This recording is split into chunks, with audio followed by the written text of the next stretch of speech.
ನಿರ್ಮಿಸಲು ಟಿಡಿಆರ್ ಆಧಾರದಲ್ಲಿ ಜಮೀನುಗಳವಾಗಿ ಸಂಪರ್ಕಿಸಲು ರೈಲ್ವೆ ಇಲಾಖೆಯವರ ಸಹಯೋಗದೊಂದಿಗೆ ರೈಲ್ವೆ ಮೇಲ್ಸೇತುವೆ ನಿರ್ಮಿಸಲು ಡಿಪಿಆರ್ ಸಿದ್ಧಪಡಿಸಿ ಕಾರ್ಯ ಅನುಷ್ಠಾನ ತರಲಾಗುವುದು. ಸಂಚಾರಯುಕ್ತ ರಸ್ತೆಗಳು. ಬೆಂಗಳೂರು ನಗರದ ಜನಸಂಖ್ಯೆ ಮತ್ತು ವಾಹನ ಸಂಖ್ಯೆ ಹೆಚ್ಚಾಗುತ್ತಿದ್ದು, ಈ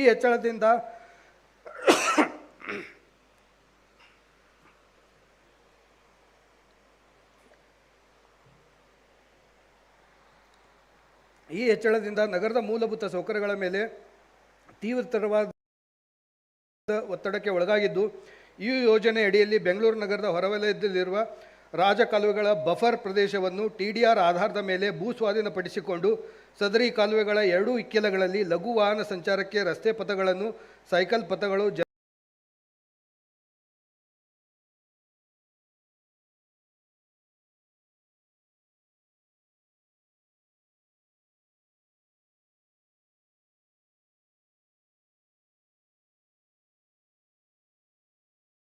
ಸ್ನೇಹಿ ನಡಿಗೆ ಮಾರ್ಗಗಳನ್ನು ಅಭಿವೃದ್ಧಿಪಡಿಸಲು ಉದ್ದೇಶಿಸಲಾಗಿದೆ. ಒಟ್ಟು 300 ಕಿಲೋಮೀಟರ್ ಉದ್ದದ ಇಂತಹ ರಸ್ತೆ ಈ ಆವಯವದಲ್ಲಿ 100 ಕೋಟಿ ರೂಪಾಯಿಗಳ ಹೆಚ್ಚುವರಿ ಅನುದಾನವನ್ನು ಒದಗಿಸಲಾಗುವುದು.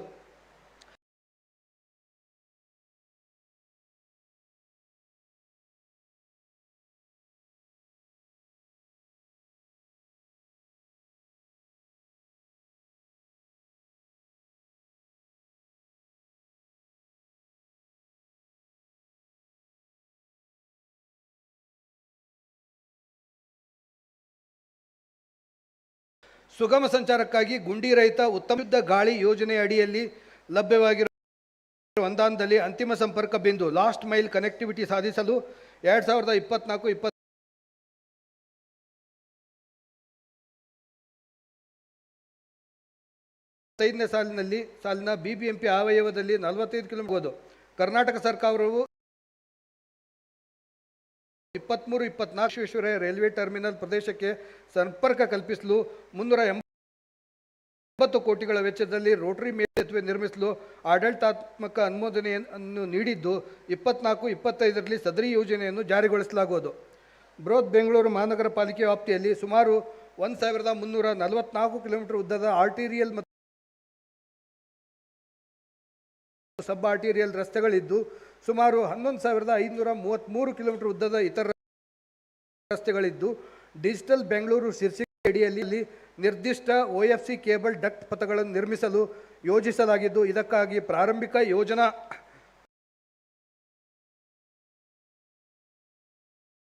ಪ್ರಿಲಿಮಿನರಿ ಪ್ರಾಜೆಕ್ಟ್ ಇಂಪ್ಲಿಮೆಂಟೇಷನ್ ಮೊತ್ತ 2 ಕೋಟಿಗಳ ಅನುದಾನವನ್ನು ಒದಗಿಸಲಾಗುವುದು. ಮೆಟ್ರೋ ಕಾಮಗಾರಿಯು ಪ್ರಸ್ತುತ ಹೈ ಡೆನ್ಸಿಟಿ ಕಾರಿಡಾರ್ಗಳಲ್ಲಿ ನಿರ್ಮಾಣವಾಗುತ್ತಿದ್ದು,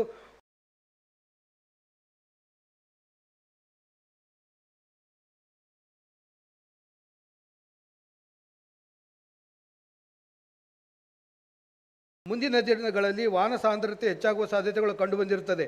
ಇದಕ್ಕಾಗಿ ಮೆಟ್ರೋ ಪಾಲಿಕೆ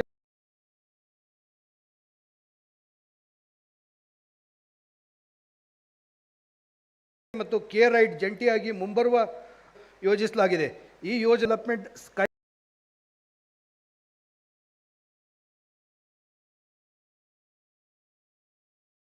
ವಾಕ್ ಅನ್ನು ಅಭಿವೃದ್ಧಿಪಡಿಸಲು ವಾಹನಗಳ ಸುಗಮ ಸಂಚಾರ ಮತ್ತು ವಾಹನ ನಿಲುಗಡೆಗೆ ಆದ್ಯತೆಯನ್ನು ನೀಡುವ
ಚಿಂತಿಸಲಾಗಿರುತ್ತದೆ. 24-25ನೇ ಸಾಲಿನ ಅವಯವದಲ್ಲಿ ಮೇಲ್ಸೇತುವೆ ಮತ್ತು ಕೆಳಸೇತುವೆಗಳ ದುರಸ್ತಿ ಮತ್ತು ನಿರ್ವಹಣೆಗೆ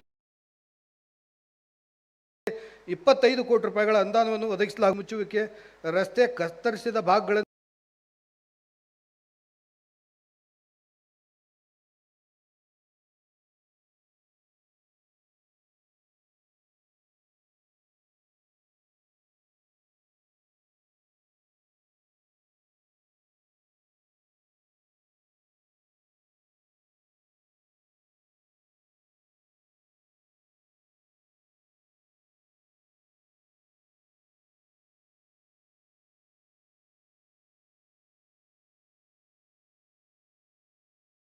ಪುನರ್ ನಿರ್ಮಾಣಕ್ಕಾಗಿ 20 ಕೋಟಿ ರೂಪಾಯಿಗಳನ್ನು ಒದಗಿಸಲಾಗಿದ್ದು, ಪ್ರಸ್ತುತ ಪ್ರತಿಷ್ಠಿತ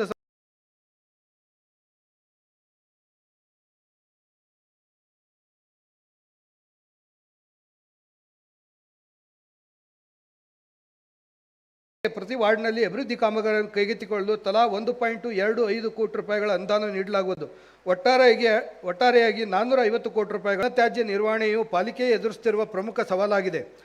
ಸಂಸ್ಕರಣಾ ಘಟಕಗಳು ಸಹ ಅವುಗಳ ಅತ್ಯುತ್ತಮ ಸಾಮರ್ಥ್ಯಕ್ಕೆ ಸಂಸ್ಕರಿಸಲು ಸಾಧ್ಯವಾಗುತ್ತಿಲ್ಲ. ಬೆಂಗಳೂರನ್ನು ಸ್ವಚ್ಛ ಬೆಂಗಳೂರು ಆಗಿ ಮಾಡಲು ಸಮಗ್ರ ಘನತ್ಯಾಜ್ಯ ನಿರ್ವಹಣೆಯು ಸಮಗ್ರ ಕ್ರಿಯಾ ಯೋಜನೆಯಾಗಿದ್ದು, ಸಂಗ್ರಹಣೆ, ಸಾಗಣೆ ಮತ್ತು ಪ್ರಕ್ರಿಯೆಗೆ ಒತ್ತು ನೀಡುವ ಕೆಲಸವನ್ನು ಒಂದು ಏಜೆನ್ಸಿಗೆ ವಹಿಸಲಾಗುವುದು. ಪಾಲಿಕೆಯ ಮುಂದಿನ 25ರಿಂದ 30 ವರ್ಷಗಳವರೆಗೆ ತ್ಯಾಜ್ಯವನ್ನು ಸಂಸ್ಕರಿಸಲು ಪ್ರತಿ 50ರಿಂದ 100 ಎಕರೆಗಳ 4 ದಿಕ್ಕುಗಳಲ್ಲಿ ಜಮೀನುಗಳನ್ನು ಗುರುತಿಸಲಾಗುವುದು.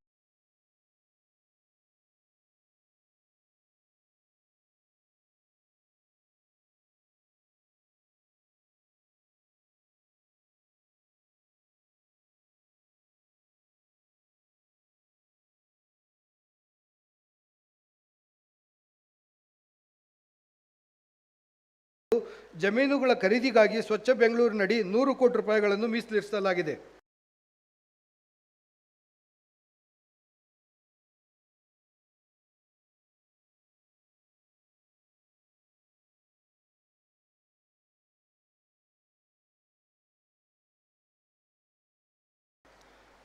ಪಾಲಿಕೆ ವ್ಯಾಪ್ತಿಯಲ್ಲಿ ಶೇಖರಣೆಗೊಂಡ ನೀಡಿ ಮಂಡೂರು, ಮಾವಳಿಪುರ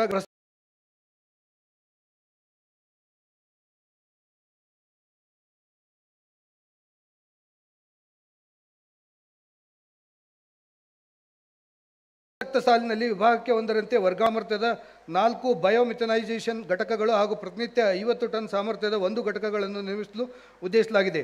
ಇದಲ್ಲದೆ ಒಣತ್ಯಾಜ್ಯ ಸಂಗ್ರಹಣೆ ಹಾಗೂ ಸಂಸ್ಥಾ ಅವಯವದಲ್ಲಿ ಹೆಚ್ಚಿನ ಸಾಮರ್ಥ್ಯ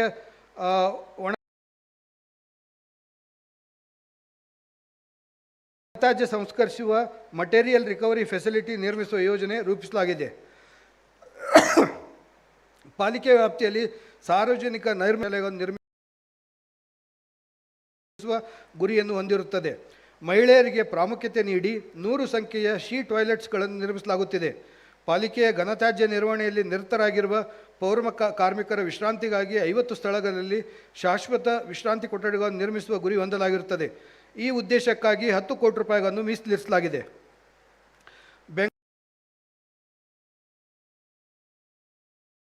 ಬೆಂಗಳೂರು ನಗರದ ಘನತ್ಯಾಜ್ಯ ಕಸ ಸಂಗ್ರಹಣೆ, ವಿಂಗಡಣೆ, ಭೂ ಭರ್ತಿ ಪ್ರದೇಶ ಅಭಿವೃದ್ಧಿ ಬೇಗೂರಿನ ರಮಣಶ್ರೀ ಲೇಔಟ್ನಲ್ಲಿ 1 ವರ್ಷದ ಪ್ರಾಯೋಗಿಕ ಯೋಜನೆಯ ಭಾಗವಾಗಿ ಸಮಗ್ರ ಘನತ್ಯಾಜ್ಯ ನಿರ್ವಹಣೆ ವ್ಯವಸ್ಥೆಯನ್ನು ಜಾರಿಗೆ ತರಲಾಗುವುದು.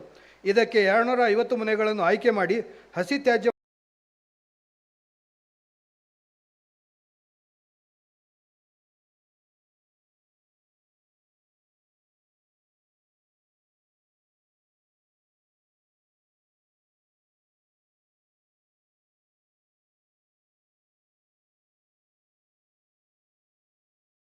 ಅವರ ಮನೆಗಳಲ್ಲಿಯೇ ಕಾಂಪೋಸ್ಟ್ ಆಗಿ ಪರಿವರ್ತಿಸಲು ಹಾಗೂ ಒಣಕಸವನ್ನು ರೀಸೈಕ್ಲಿಂಗ್ ಮುಖಾಂತರ ಮತ್ತು 11,307 12ನೇ ಶತಮಾನದಲ್ಲಿ ಬಸವಾದಿ ಶರಣರ ನೇತೃತ್ವದಲ್ಲಿ ಆದಂತಹ ಸಾಂಸ್ಕೃತಿಕ ಮತ್ತು ಸಾಮಾಜಿಕ ಕ್ರಾಂತಿಯು ಕರ್ಮ ಸಿದ್ಧಾಂತವನ್ನು ಅಲ್ಲಗಳೆದು ಕಾಯಕ ಸಿದ್ಧಾಂತವನ್ನು ಪ್ರತಿಪಾದಿಸಿತು. ಕಾಯಕ ನಿಷ್ಠೆಯುಳ್ಳ ಶರಣೆ ಸತ್ಯ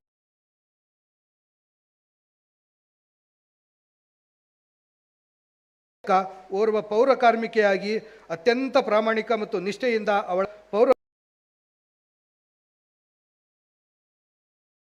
ಕಾರ್ಮಿಕರನ್ನು ಗುರುತಿಸಿ ಶರಣೆ ಸತ್ಯಕ್ಕ ಹೆಸರಿನಲ್ಲಿ ಪ್ರಶಸ್ತಿಗಳನ್ನು ಪ್ರತಿ ವರ್ಷ ಪಾಲಿಕೆಯಿಂದ ಆಚರಿಸುವ ಪೌರ ಕಾರ್ಮಿಕ ದಿನಾಚರಣೆ ಎಂದು ನೀಡು ಗೌರವಿಸಲು ಯೋಜಿಸಲಾಗಿದೆ. ಬ್ರಾಂಡ್ ಬೆಂಗಳೂರು, ಹಸಿರು ಬೆಂಗಳೂರು. ಬೃಹತ್ ಬೆಂಗಳೂರು ಮಹಾನಗರ ಪಾಲಿಕೆ ವ್ಯಾಪ್ತಿಯಲ್ಲಿ ಮರಗಳ ಗಣತಿ, ಸಸಿಗಳ ನೆಡುವಿಕೆ, ಹಸಿರಿನ ದಟ್ಟಣೆ ಹೆಚ್ಚಿಸುವುದು ಮತ್ತು ಪ್ರಾಣಿ ಹಾಗೂ ಸಸ್ಯ ಸಂಕುಲದ ಸಂರಕ್ಷಣೆ ಬಗ್ಗೆ ಗಮನ ಹರಿಸಿ ನಗರದ ನಿವಾಸಿಗಳ ಬದುಕಿನ ಗುಣಮಟ್ಟ ಸುಧಾರಿಸುವುದು ಪಾಲಿಕೆಯ ಗುರಿಯಾಗಿದೆ. ಬೆಂಗಳೂರು ನಗರದಲ್ಲಿ ಸುಮಾರು 14 ಲಕ್ಷ ಮರಗಳಿದ್ದು ಪ್ರತಿ 7 ಜನಕ್ಕೆ ಒಂದು ಮರ ಇರುವುದನ್ನು ಗಮನಿಸಲಾಗಿದೆ. ನಗರದಲ್ಲಿ ಸುಮಾರು 1270 ಉದ್ಯಾನವನಗಳು ಮತ್ತು 205 ಕೆರೆಗಳಿದ್ದು ಕೈ ತೋಟಗಳು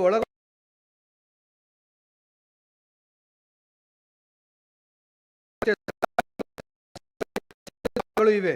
ನಗರ ಪ್ರದೇಶಗಳಲ್ಲಿ ಜೀವನ ಗುಣಮಟ್ಟ ಮತ್ತು ಸ್ಥಿತಿಸ್ಥಾಪಕತ್ವ ಯೋಜನೆ, ಅದರ ಜೊತೆಗೆ BCAP ಯೋಜನೆ ಅಡಿಯಲ್ಲಿ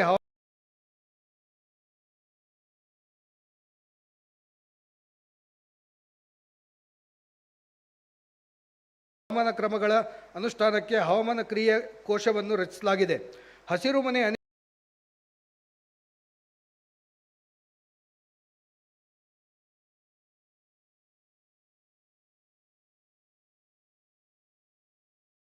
ಗಳ ಪರಿಣಾಮದ ಸ್ಥಾಪಕತ್ವವನ್ನು ನಿರ್ಮಿಸಲು ಪಾಲಿಕೆ 2024ರ ಹೊತ್ತಿಗೆ ಟೆಕ್ಥಾನ್ ಅನ್ನು ಆಯೋಜಿಸಿ ಸ್ಮಾರ್ಟ್ ಆ್ಯಪ್ಗಳು, ನಾವೀನ್ಯಕಾರರು ಮತ್ತು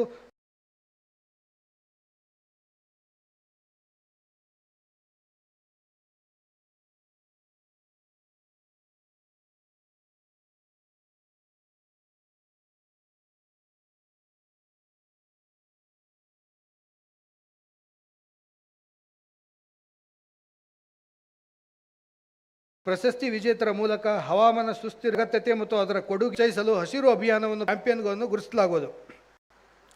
ಮಾನವ ನಿರ್ಮಿತ ಚಟುವಟಿಕೆಗಳಿಂದ ಆಗುವ ತಾಪಮಾನ ಏರಿಕೆ ಮತ್ತು ಹವಾಮಾನ ವೈಪರೀತ್ಯವು ಅತ್ಯಂತ ಗಂಭೀರ ವಿಷಯವಾಗಿ ಪರಿಣಮಿಸುತ್ತಿದೆ. ಇದನ್ನು ಮನಗಂಡು ಪಾಲಿಕೆಯು ಪ್ರಸಕ್ತ ಸಾಲಿನಿಂದ ಅರಣ್ಯ, ತೋಟಗಾರಿಕೆ ಹಾಗೂ ಕೆರೆಗಳ ವಿಭಾಗವನ್ನು ಅರಣ್ಯ, ಪರಿಸರ ಮತ್ತು ಹವಾಮಾನ ವೈಪರೀತ್ಯ ವಿಭಾಗ FECC forest environment and climate change management ವಿಭಾಗ ಎಂದು ಮರು ನಾಮಕರಣ ಮಾಡಲಾಗಿದೆ. ಕರ್ನಾಟಕದ ಉಪಮಂತ್ರಿಗಳಾದ ಶ್ರೀ DK ಶಿವಕುಮಾರ್ ಅವರಿಗೆ ಪರಿಸರದ ಬಗ್ಗೆ ಇರುವ ಅಪಾರ ಕಾಳಜಿ ನಮ್ಮೆಲ್ಲರಿಗೂ ತಿಳಿದ ವಿಷಯವಾಗಿರುತ್ತದೆ.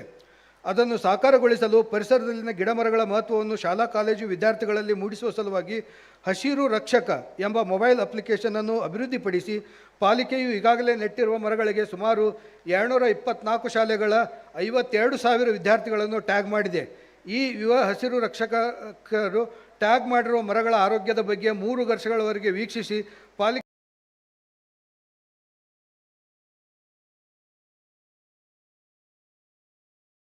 ಮತ್ತು ಮರಗಳ ನಿರ್ವಹಣೆ ಏಜೆನ್ಸಿಗಳಿಗೆ ಹಸಿರು ರಕ್ಷಕ ಮೊಬೈಲ್ ಅಪ್ಲಿಕೇಶನ್ ಮೂಲಕ ಪ್ರತಿಕ್ರಿಯಿಸಿ ಸಸಿಗಳನ್ನು ನೆಡಲಾಗಿದೆ. ಇದೇ ಮಾದರಿಯಲ್ಲಿ ಪ್ರಸ್ತುತ ಸಾಲಿನಲ್ಲಿ 2 ಲಕ್ಷ ಸಸಿಗಳನ್ನು ನೆಡುವ ಯೋಜನೆಯನ್ನು ಹಮ್ಮಿಕೊಳ್ಳಲಾಗಿದೆ. ಈಗಾಗಲೇ 6 ಹೈಟೆಕ್ ಸಸ್ಯ ಕ್ಷೇತ್ರಗಳಲ್ಲಿ ಸಸಿಗಳನ್ನು ಬೆಳೆಸಲಾಗಿದೆ.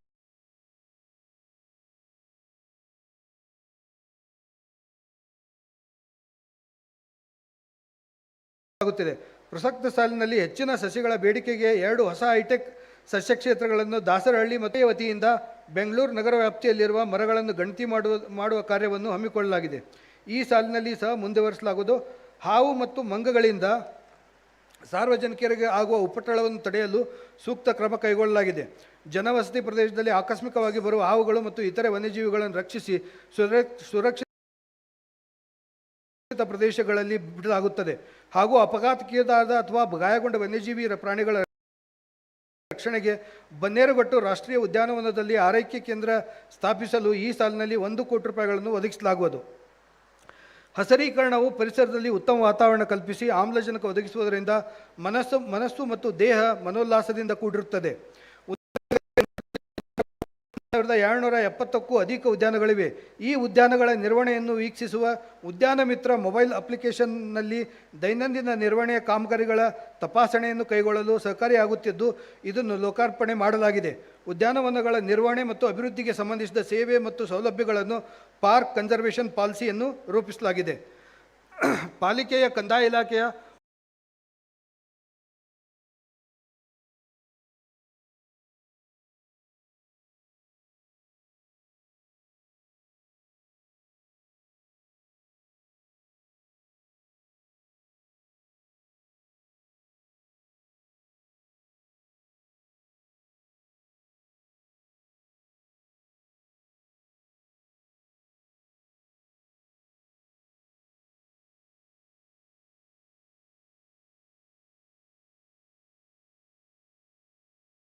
ಹೊರವಲಯ ವ್ಯಾಪ್ತಿಯಲ್ಲಿ ಹೊಸದಾಗಿ ಉದ್ಯಾನಗಳನ್ನು ಅಭಿವೃದ್ಧಿ, ನಿರ್ವಹಣೆ ಮತ್ತು ಇತ್ಯಾದಿ ಕಾರ್ಯ involvement for lake conservation policy ರೂಪಿಸಲಾಗಿದೆ. ಕೆರೆಗಳ ನಿರ್ವಹಣೆಯನ್ನು ಪರಿಣಾಮಕಾರಿಯಾಗಿ ನಿಗಾವಹಿಸಲು ಕೆರೆ ಮಿತ್ರ ಮೊಬೈಲ್ ಹಾಗೂ ವೆಬ್ ತಂತ್ರಾಂಶವನ್ನು ಜಾರಿಗೊಳಿಸಲಾಗಿದೆ. ಕೆರೆಗಳ ದೈನಂದಿನ ಚಟುವಟಿಕೆಗಳಲ್ಲಿ ಸಾರ್ವಜನಿಕರನ್ನು ತೊಡಗಿಸಿಕೊಳ್ಳಲು ಕೆರೆ ಮಿತ್ರ ಸ್ವಯಂ ಸೇವಕರನ್ನು ಕೆರೆಯ ಪರಿಸರದ ಉಸ್ತುವಾರಿಯನ್ನು ವಹಿಸಲು ನಿಯೋಜಿಸಲಾಗುತ್ತಿದೆ. ಬ್ರಾಂಡ್ ಬೆಂಗಳೂರು ಅಡಿಯಲ್ಲಿ ಹಸಿರು ಬೆಂಗಳೂರಿನ ಉದ್ದೇಶದಡಿ ಕೆರೆಗಳ ಅಭಿವೃದ್ಧಿ ಮತ್ತು ಸುಧಾರಣೆ, ಕೆರೆಗಳ ಗಡಿಗಳಿಗೆ ತಂತಿ ಬೇಲಿಯನ್ನು ಅಳವಡಿಸುವುದು, ಕೆರೆಗಳಿಗೆ ತೂಬು ಅಳವಡಿಸುವುದು, ಕೆರೆಗಳಲ್ಲಿನ ನೀರಿನ ಗುಣಮಟ್ಟವನ್ನು ಹೆಚ್ಚಿಸಲು ಏರಿಗೇಟರ್ಸ್, ಫ್ಲೋಟಿಂಗ್ ವೆಟ್ಲ್ಯಾಂಡ್ ಹಾಗೂ ಟ್ರಾಶ್ ಬ್ಯಾರಿಯರ್ಸ್ಗಳನ್ನು ಅಳವಡಿಸಲು, ಕೆರೆಗಳಲ್ಲಿ ಶೌಚಾಲಯ ಮತ್ತು ಭದ್ರತಾ ಕೊಠಡಿಗಳ ನಿರ್ಮಾಣಕ್ಕಾಗಿ ಈ ಸಾಲಿನ ಒಟ್ಟಾರೆ 35 ಒದಗಿಸಲಾಗಿದೆ. ಅಂತರ್ಜಲ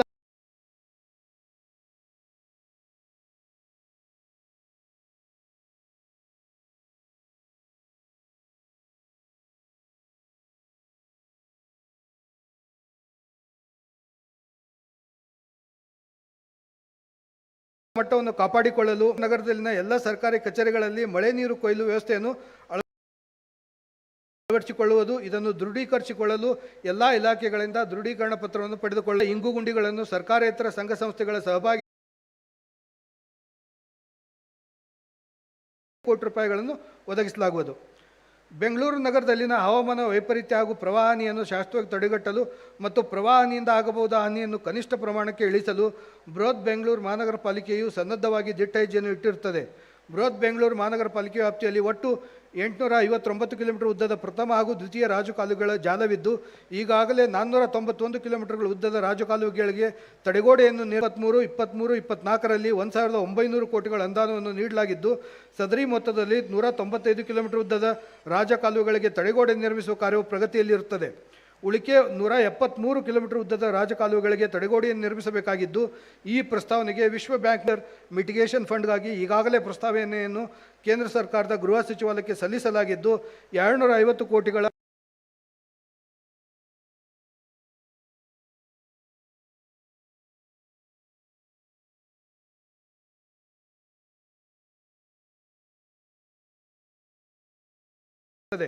ಈ ಮೊತ್ತವನ್ನು ಪಡೆಯಲು ರಾಜ್ಯ ಸರ್ಕಾರದಿಂದ ಪಾಲಿಕೆಗಳಿಗೆ ಅನುಗುಣವಾದ ಸಮಗ್ರ ಆರೋಗ್ಯ ಸೇವೆ ವ್ಯವಸ್ಥೆಯನ್ನು ರೂಪಿಸುವುದು ಅತ್ಯಗತ್ಯ.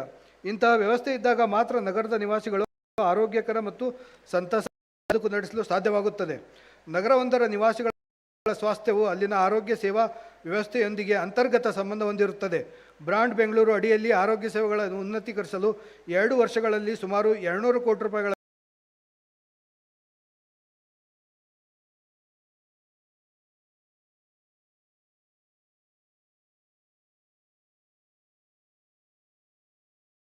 ವೆಚ್ಚವನ್ನು ಭರಿಸಲು ಉದ್ದೇಶಿಸಲಾಗಿದೆ.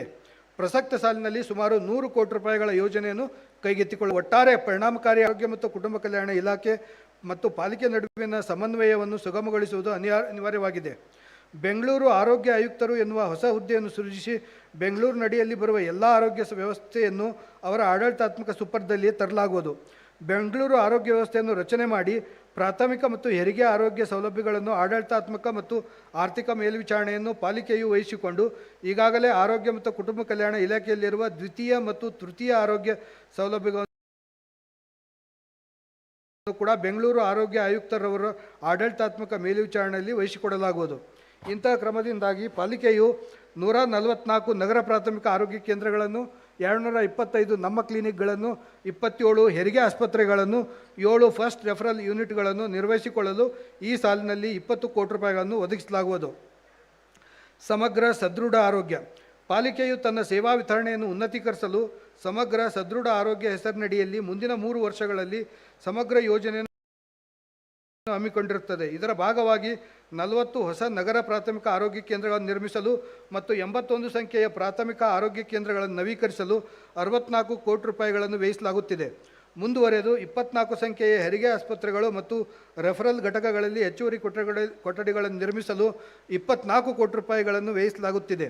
ಅಲ್ಲದೆ ಈ ಸಾಲಿನಲ್ಲಿ 27 ಉಚಿತ ಫಿಸಿಯೋಥೆರಪಿ ಕೇಂದ್ರಗಳನ್ನು ತೆರೆಯಲಾಗುವುದು. ರೋಗ ನಿರೋಧಕವನ್ನು ಸುಧಾರಿಸಲು ವಿದ್ಯುತ್ ಚಾಲಿತ ವಾಹನದಲ್ಲಿ ಮನೆ ಬಾಗಿಲಿಗೆ ಚುಚ್ಚುಮದ್ದು ನೀಡುವ ಕಾರ್ಯಕ್ರಮ, ಆರೋಗ್ಯ ಸಾರಥಿ ಮೂಲಕ ಲಸಿಕೆ ಕಾರ್ಯಕ್ರಮಗಳನ್ನು ಹಮ್ಮಿಕೊಳ್ಳಲಾಗುವುದು. ನಮ್ಮ ಕ್ಲಿನಿಕ್ಗಳ 100 ಪ್ರಯೋಗಾಲಯಗಳಲ್ಲಿ ಇನ್ನೂ ಹೆಚ್ಚಿನ 20 ವಿವಿಧ ಚಿಕಿತ್ಸಾ ಸಂಬಂಧಿತ ಪರೀಕ್ಷೆಗಳನ್ನು ಮಾಡಲಾಗುವುದು 14 ಅತ್ಯಾಧುನಿಕ ಜೀವರಕ್ಷಕ ಆಂಬ್ಯುಲೆನ್ಸ್ಗಳನ್ನು ಖರೀದಿಸುವುದು. ಈ ಎಲ್ಲ ಕಾರ್ಯಕ್ರಮಗಳಿಗೆ ಈ ಸಾಲಿನಲ್ಲಿ 25 ಕೋಟಿ ರೂಪಾಯಿಗಳನ್ನು ಒದಗಿಸಲಾಗುವುದು. ಪಾಲಿಕೆಯ ದಕ್ಷಿಣ ವಲಯ ವ್ಯಾಪ್ತಿಗೆ ಬರುವ ಪೊಬ್ಬತಿ ಹೆರಿಗೆ ಆಸ್ಪತ್ರೆಯ ಸುತ್ತಮುತ್ತಲಿನ ಅಂದಾಜು 200 ವಿಶೇಷಚೇತನ ಮಕ್ಕಳಿದ್ದಾರೆ.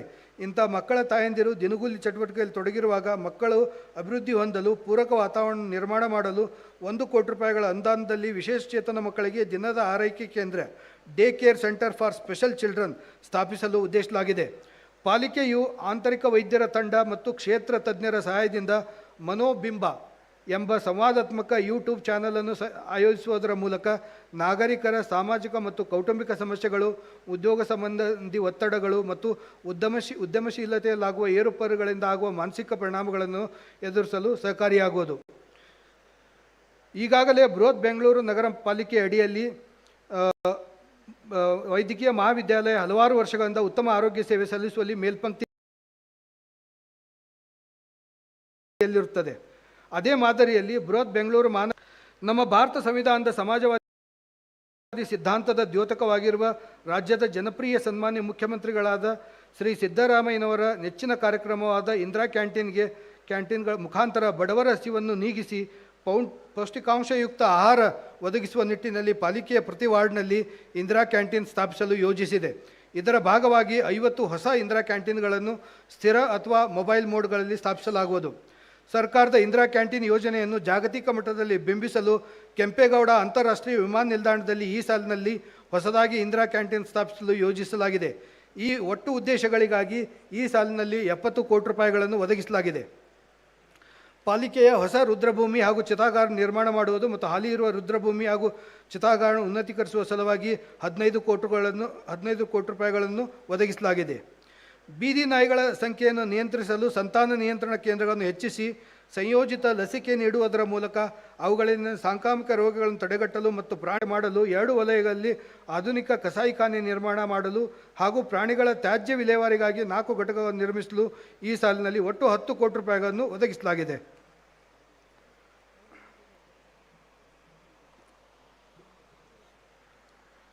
ಬ್ರಾಂಡ್ ಬೆಂಗಳೂರು, ಶಿಕ್ಷಣ ಬೆಂಗಳೂರು.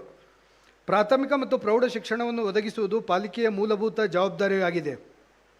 ನಗರದಲ್ಲಿ ಸರಿಸುಮಾರು 80% ಶಾಲಾ ಮಕ್ಕಳು ಖಾಸಗಿ ಶಾಲೆಗಳಿಗೆ ಸೇರುತ್ತಿದ್ದಾರೆ. ಆದರೆ ಆರ್ಥಿಕವಾಗಿ ಮತ್ತು ಸಾಮಾಜಿಕವಾಗಿ ಹಿಂದುಳಿದ ಮಕ್ಕಳು ಬಹುಮಟ್ಟಿಗೆ ಸರ್ಕಾರಿ ಶಾಲೆಗಳನ್ನು ಸೇರುವುದನ್ನು ಬಿಟ್ಟರೆ ಕಲಿಕೆಗೆ ಬೇರೆ ಅವಕಾಶಗಳು ಇರುವುದಿಲ್ಲ. ಕಳವಳಕಾರಿ ವಿಷಯವೇನೆಂದರೆ ಸರ್ಕಾರಿ ಶಾಲೆಗಳಲ್ಲಿ ಶಿಕ್ಷಣದ ಗುಣಮಟ್ಟವು ಬಹುತೇಕ ಸಂದರ್ಭಗಳಲ್ಲಿ ನಿರೀಕ್ಷಿತ ಮಟ್ಟಕ್ಕಿಂತ ಕಡಿಮೆ ಇರುತ್ತದೆ. ಆದುದರಿಂದ ಯಾವುದೇ ಮಗುವು ಉತ್ತಮ ಶಿಕ್ಷಣದಿಂದ ವಂಚಿತವಾಗದಂತೆ ನೋಡಿಕೊಳ್ಳಲು ಮತ್ತು ದೇಶದ ಭವಿಷ್ಯದ ಹಿತದೃಷ್ಟಿಯಿಂದ ಎಳೆಯ ಮನಸ್ಸುಗಳ ದೈಹಿಕ, ಮಾನಸಿಕ ಮತ್ತು ಭಾವನಾತ್ಮಕ ಸ್ವಾಸ್ಥ್ಯ ಪೋಷಿಸುವಂತಹ ಶೈಕ್ಷಣಿಕ ತಾಣಗಳನ್ನು ನಿರ್ಮಿಸಲು ಬ್ರಾಂಡ್ ಬೆಂಗಳೂರು ಪರಿಕಲ್ಪನೆ ಬದ್ಧವಾಗಿದೆ. ಪಾಲಿಕೆ ವ್ಯಾಪ್ತಿಯಲ್ಲಿ 93 ಶಿಶು ವಿಹಾರಗಳು, 16 ಪ್ರಾಥಮಿಕ ಶಾಲೆಗಳು, 33 ಪ್ರೌಢಶಾಲೆಗಳು, 19 ಪದವಿ ಪೂರ್ವ ಕಾಲೇಜುಗಳು, 4 ಪದವಿ ಮತ್ತು 2 ಸ್ನಾತಕೋತ್ತರ ಪದವಿ ಕಾಲೇಜುಗಳಿದ್ದು ಸುಮಾರು 24,000 ವಿದ್ಯಾರ್ಥಿಗಳು 167 ಶಿಕ್ಷಣ ಸಂಸ್ಥೆಗಳಲ್ಲಿ ವ್ಯಾಸಂಗ ಮಾಡುತ್ತಿದ್ದಾರೆ. ಪಾಲಿಕೆಯ ಶಾಲಾ ಮತ್ತು ಕಾಲೇಜುಗಳ ಕಲಿಕಾ ಸಾಮರ್ಥ್ಯವನ್ನು ವೃದ್ಧಿಸುವ ಸಲುವಾಗಿ ಕಂಪ್ಯೂಟರ್ ಲ್ಯಾಬ್, ಡಿಜಿಟಲ್ ಲ್ಯಾಬ್, ಮಾಹಿತಿ ಮತ್ತು ತಂತ್ರಜ್ಞಾನ ಲ್ಯಾಬ್, ಸೈನ್ಸ್ ಲ್ಯಾಬ್, ಈ ಗ್ರಂಥಾಲಯಗಳನ್ನು ಸ್ಥಾಪಿಸುವುದಕ್ಕಾಗಿ ಈ ಸಾಲಿನಲ್ಲಿ 10 ಕೋಟಿ ರೂಪಾಯಿಗಳನ್ನು ಒದಗಿಸಲಾಗಿದೆ. ಸ್ವಯಂ ಸೇವಾ ಸಂಸ್ಥೆಯ ಸಹಭಾಗಿತ್ವದ ಚಟುವಟಿಕೆಗಳನ್ನು ನಿರ್ವಹಿಸಲು ಒಡಂಬಡಿಕೆ ಮಾಡಿಕೊಳ್ಳಲಾಗಿರುತ್ತದೆ. ಪಾಲಿಕೆಯ ಶಾಲಾ ಕಾಲೇಜುಗಳ ವಿದ್ಯಾರ್ಥಿಗಳಿಗೆ ಮತ್ತು ಅವರ ಪೋಷಕರುಗಳಿಗೆ ಆಯುಷ್ಮಾನ್ ಭಾರತ್ ಆರೋಗ್ಯ ವಿಮೆ ಯೋಜನೆ ಅಡಿಯಲ್ಲಿ ಉಚಿತ ಆರೋಗ್ಯ ವಿಮೆ ಮಾಡಿಸಲಾಗುತ್ತದೆ. 41 ಹೊಸ ಹಾಗೂ ಉನ್ನತೀಕರಿಸಿದ ಶಾಲಾ ಕಾಲೇಜು ಕಟ್ಟಡಗಳನ್ನು 173 ಕೋಟಿ ರೂಪಾಯಿಗಳ ಅನುದಾನದಲ್ಲಿ ಅಭಿವೃದ್ಧಿಪಡಿಸಲು ಕ್ರಮವಹಿಸಲಾಗಿದೆ. ಮುಂದುವರಿದು ಪಾಲಿಕೆಯ ಪೂರ್ತಿ ಶಿಥಿಲಾವಸ್ಥೆಗೆ ತಲುಪಿದ 19 ಶಾಲಾ ಕಟ್ಟಡಗಳನ್ನು ಪೂರ್ತಿ ತೆರವುಗೊಳಿಸಿ ಪುನರ್ನಿರ್ಮಾಣ ಮತ್ತು 67 ಶಾಲಾ ಕಾಲೇಜು ಕಟ್ಟಡಗಳ ದುರಸ್ತಿ ಕಾರ್ಯ, ಶೌಚಾಲಯ ನಿರ್ವಹಣೆ, ಕುಡಿಯುವ ನೀರಿನ ಘಟಕ ಇತ್ಯಾದಿ ಕಾಮಗಾರಿಗಳನ್ನು ಈ ಸಾಲಿನಲ್ಲಿ ಕೈಗೆತ್ತಿಕೊಳ್ಳಲಾಗುವುದು. ಅದಕ್ಕಾಗಿ ಈ ಸಾಲಿನಲ್ಲಿ 35 ಕೋಟಿ ರೂಪಾಯಿಗಳನ್ನು ಮೀಸಲಿರಿಸಲಾಗಿದೆ. ಪಾಲಿಕೆಯ ಎಲ್ಲ ಪ್ರಾಥಮಿಕ ಮತ್ತು ಪ್ರೌಢಶಾಲೆಗಳಲ್ಲಿನ ಮಕ್ಕಳಿಗೆ ಕೃಷಿ ಮತ್ತು ತೋಟಗಾರಿಕೆಯ ಪರಿಕಲ್ಪನೆ ಹಾಗೂ ಪರಿಸರದ ಕಾಳಜಿಯನ್ನು ಮೈಗೂಡಿಸಲು ಶಾಲೆ ತೋಟ ಎನ್ನುವ ವಿಶಿಷ್ಟ ಕಾರ್ಯಕ್ರಮದ ಅಡಿ ಶಾಲಾ ಆವರಣದಲ್ಲಿ ಶಿಕ್ಷಕರ ಮಾರ್ಗದರ್ಶನದಲ್ಲಿ ಕೃಷಿ ಬೆಳೆಗಳು, ತರಕಾರಿ ಮತ್ತು ಹೂ ಬೆಳೆಯಲು ಪ್ರೋತ್ಸಾಹಿಸುವ ಕ್ರಮಗಳಿಗಾಗಿ 5 ಕೋಟಿ ರೂಪಾಯಿಗಳನ್ನು ಈ ಸಾಲಿನಲ್ಲಿ ಒದಗಿಸಲಾಗಿದೆ. Brand Bengaluru, tech Bengaluru.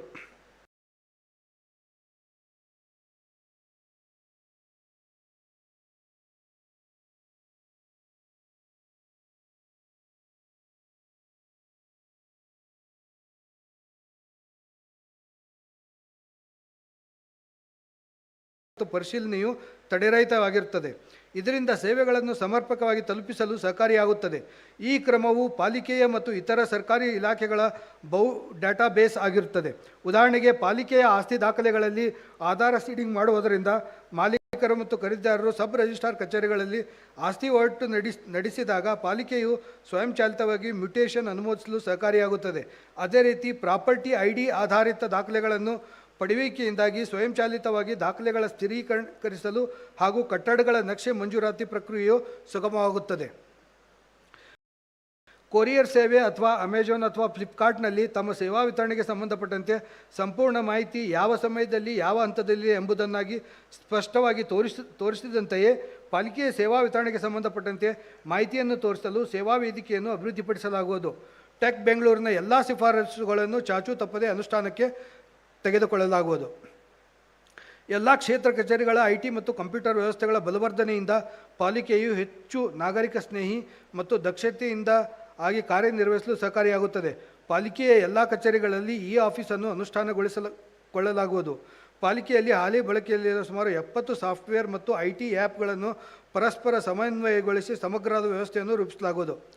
ಕಂದಾಯ ಇಲಾಖೆಯಿಂದ ಪಡೆದಿರುವ ಡಿಜಿಟಲ್ ರೇಖಾಚಿತ್ರಗಳು ಮತ್ತು ಡ್ರೋನ್ ಚಿತ್ರಗಳ ಸದ್ಬಳಕೆಯಿಂದ ಹಾಗೂ ಅದರ ಜೊತೆಗೆ ಪಾಲಿಕೆಯಲ್ಲಿನ ಅತ್ಯಂತ ಬಲವಾದ IT ಪರಿಹಾರ ಕ್ರಮಗಳಿಂದ ಮತ್ತು ಭೂಮಾಪನ ಕಾರ್ಯದಿಂದ ಉತ್ತಮ ದಾಖಲೆ ಲಭ್ಯವಾದಂತಾಗುತ್ತವೆ. ಮೇಲಿನ ಎಲ್ಲ ಉದ್ದೇಶಗಳನ್ನು ಸಾಧಿಸಲು ಈ ಸಾಲಿನಲ್ಲಿ 50 ಕೋಟಿ ರೂಪಾಯಿಗಳನ್ನು ಒದಗಿಸಿದೆ. Brand Bengaluru, vibrant Bengaluru. ಬೆಂಗಳೂರು ನಗರವನ್ನು ಬ್ರ್ಯಾಂಡ್ ಬೆಂಗಳೂರು ಯೋಜನೆಯಡಿಯಲ್ಲಿ ಆಕರ್ಷಣೀಯ ಮತ್ತು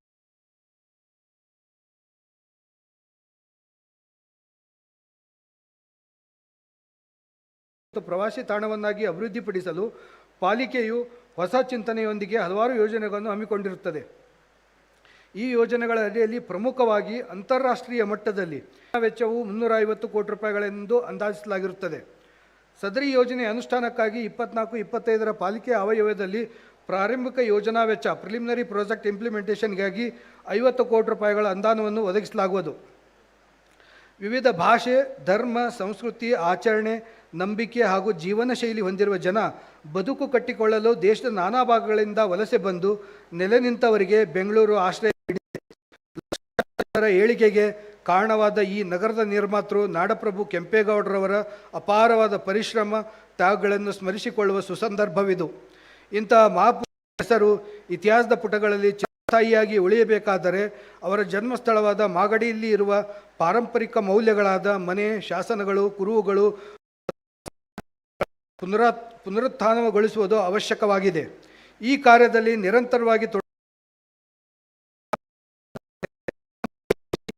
ಗೌಡ ಅಭಿವೃದ್ಧಿ ಪ್ರಾಧಿಕಾರದ ಕಾರ್ಯಚಟುವಟಿಕೆಗಳಿಗಾಗಿ ಪಾಲಿಕೆಯು ತನ್ನ ಅಳಿಲು ಸೇವೆಯಾಗಿ ಕೃತಜ್ಞತಾ ಮನೋಭಾವದಿಂದ 50 ಕೋಟಿ ರೂಪಾಯಿಗಳ ಅನುದಾನವನ್ನು ಈ ಸಾಲಿನಲ್ಲಿ ನೀಡಲಿದೆ. ಅದೇ ರೀತಿ ವಿಜಯನಗರ ವಿಧಾನಸಭಾ ಕ್ಷೇತ್ರದಲ್ಲಿ ವ್ಯಾಪ್ತಿಯಲ್ಲಿ ಬೃಹತ್ತಾದ ಕೆಂಪೇಗೌಡ ಭವನವನ್ನು ನಿರ್ಮಾಣ ಮಾಡಲಾಗುವುದು. ಪ್ರಸ್ತುತ ಬೆಂಗಳೂರು ನಗರದಲ್ಲಿ ಸುಮಾರು 5 ಲಕ್ಷಗಳಿಗೂ ಅಧಿಕ ಬೀದಿ ದೀಪಗಳಿದ್ದು, ಬಹುತೇಕ ಬೀದಿ ದೀಪಗಳು ಸಾಂಪ್ರದಾಯಿಕ ಬೀದಿ ದೀಪಗಳಾಗಿದ್ದು, ಈ ಬೀದಿ ದೀಪಗಳನ್ನು ತೆರವುಗೊಳಿಸಿ LED ಬೀದಿ ದೀಪಗಳನ್ನು ಅಳವಡಿಸಲು ಉದ್ದೇಶಿಸಲಾಗಿದೆ. ಈ ಯೋಜನೆಯನ್ನು ಎನರ್ಜಿ ಎಫಿಷಿಯನ್ಸಿ ಪ್ರಾಜೆಕ್ಟ್ 2025ರಲ್ಲಿ ಯಾವುದೇ ಹೆಚ್ಚುವರಿ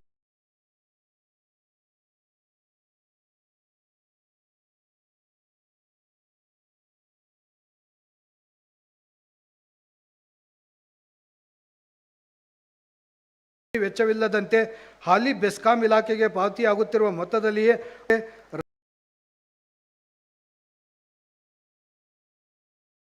ರಸ್ತೆ ಕೂಡು ಜಾಗಗಳು ಉದ್ದೇಶಿಸಲಾಗಿದ್ದು, ಈ ಆವಯವದಲ್ಲಿ ಗೊಳಿಸಲು 20 ಕೋಟಿ ರೂಪಾಯಿಗಳನ್ನು ಒದಗಿಸಲಾಗಿದೆ. ಮುಂದುವರೆದು ಸಾರ್ವಜನಿಕ ಸ್ಥಳಗಳಲ್ಲಿ ನಾಗರಿಕರಿಗೆ ಜೀವನೋತ್ಸಾಹ ಕೇಂದ್ರಗಳು, ಥೀಮ್ ಆಧಾರಿತ ಪ್ರದರ್ಶನಗಳನ್ನು ಉದ್ಯಾನವನಗಳಲ್ಲಿ ಪ್ರದರ್ಶನಕ್ಕಾಗಿ ಮತ್ತು ಕಾರ್ಯಚಟುವಟಿಕೆಗಳನ್ನು ನಡೆಸಲು 24-25ನೇ ಸಾಲಿನ ಆವಯವದಲ್ಲಿ 5 ಕೋಟಿ ರೂಪಾಯಿಗಳ ಅನುದಾನವನ್ನು ಒದಗಿಸಲಾಗುವುದು. 2 ಮುಖ್ಯ ವಿಚಾರಗಳನ್ನು ಮುಂಬರುವ ವರ್ಷದಲ್ಲಿ ಅನುಷ್ಠಾನಕ್ಕೆ ಗುರುತಿಸಲಾಗಿದೆ. ಒಂದು, ಮಾಲ್ಗಳು, ಬಸ್ ನಿಲ್ದಾಣಗಳು ಮತ್ತು ಶೌಚಾಲಯಗಳಲ್ಲಿ ಗುಲಾಬಿ ಕೊಠಡಿಗಳನ್ನು ಪಿಂಕ್ ರೂಮ್ಸ್ ಸ್ಥಾಪಿಸಲಾಗುವುದು. ಮಹಿಳೆಯರಿಗೆ ಮುಟ್ಟಿನ ಸಮಯದಲ್ಲಿ ಸ್ಯಾನಿಟರಿ ನ್ಯಾಪ್ಕಿನ್ಗಳು ಮತ್ತು ವಿಶ್ರಾಂತಿ ಕೊಠಡಿಗಳು ಲಭ್ಯವಾಗುವಂತೆ ಮಾಡುವುದು. ಇನ್ನೊಂದು, ಟ್ರಾಫಿಕ್ ಸಿಗ್ನಲ್ಗಳು, ಆಂಬ್ಯುಲೆನ್ಸ್ಗಳನ್ನು ಗುರುತಿಸಿ ತುರ್ತು ಸಮಯದಲ್ಲಿ ಸಿಗ್ನಲ್ ಮುಕ್ತ ಚಲನೆಯನ್ನು ಸಕ್ರಿಯಗೊಳಿಸುವುದರ ಜೊತೆಗೆ ಅವುಗಳ ವೇಗವಾಗಿ ಚಲಿಸುವ ಸಹಕಾರಿಯಾಗುತ್ತದೆ. ನಗರದಲ್ಲಿನ ತಜ್ಞರ ಸಹಕಾರದೊಂದಿಗೆ ಈ ನಗರದ ಇತಿಹಾಸ, ಸಂಸ್ಕೃತಿ, ಕಲೆ ಹಾಗೂ ಸಾಹಿತ್ಯವನ್ನು ಕಾಪಾಡುವ ದೃಷ್ಟಿಯಿಂದ ಪಾಲಿಕೆಯಲ್ಲಿ ಪ್ರತ್ಯೇಕ ವಿಭಾಗವನ್ನು ರಚಿಸಿ ಸಲಹಾ ತಂಡದ ಶಿಫಾರಸಿನಂತೆ ಕಾರ್ಯಚಟುವಟಿಕೆಯನ್ನು ರೂಪಿಸಲಾಗುವುದು. ಪ್ರತಿ ವರ್ಷದ ನಿಗದಿತ ದಿನಾಂಕದಂದು ವಿವಿಧ ಸಾರ್ವಜನಿಕ ಸಂಘ ಸಂಸ್ಥೆಗಳ ಸಹಕಾರದೊಂದಿಗೆ ಥೀಮ್ ಆಧಾರಿತ ಬೆಂಗಳೂರು ಹಬ್ಬದ ಆಯೋಜನೆಗೆ ಪಾಲಿಕೆಯಿಂದ ಸಹಕಾರ ನೀಡಲಾಗುವುದು. ಋತುಮಾನಗಳ ಹಾಗೂ ವಿವಿಧ ತಿಂಗಳುಗಳಲ್ಲಿ ಬರುವ ನಿರ್ದಿಷ್ಟ ಸಮಯದಲ್ಲಿ ಈ ಹಬ್ಬಗಳ ಆಯೋಜನೆಯಿಂದ ಅಂತಾರಾಷ್ಟ್ರೀಯ ಮಟ್ಟದಲ್ಲಿ ಬೆಂಗಳೂರು ನಗರವನ್ನು ಪ್ರವಾಸಿ ತಾಣವಾಗಿ ಗುರುತಿಸುವ ನಿಟ್ಟಿನಲ್ಲಿ ಈ ಹಬ್ಬಗಳ ಆಯೋಜನೆಗೆ ಕಾರ್ಯಕ್ರಮ ರೂಪಿಸಲಾಗುವುದು. ಹಣಕಾಸು. ಪಾಲಿಕೆಯ ಹಣಕಾಸು ವಿಭಾಗವು ಪಾಲಿಕೆಯ ಎಲ್ಲ ಪಾವತಿಗಳನ್ನು ಈಗಾಗಲೇ ಇಂಟಿಗ್ರೇಟೆಡ್ ಫೈನಾನ್ಷಿಯಲ್ ಮ್ಯಾನೇಜ್ಮೆಂಟ್ ಸಿಸ್ಟಮ್ ಮುಖಾಂತರವೇ ವ್ಯವಹರಿಸುತ್ತಿದ್ದು 24-25ನೇ ಸಾಲಿನಿಂದ ಪಾಲಿಕೆಯ ಎಲ್ಲ ಸ್ವೀಕೃತಿಗಳು, ಪಾವತಿಗಳು ಮತ್ತು ಅಂತರ್ ಕಚೇರಿ ನಿಧಿ ವರ್ಗಾವಣೆಗಳನ್ನು IFMSನಲ್ಲಿಯೇ ವ್ಯವಹರಿಸಲಾಗುವುದು.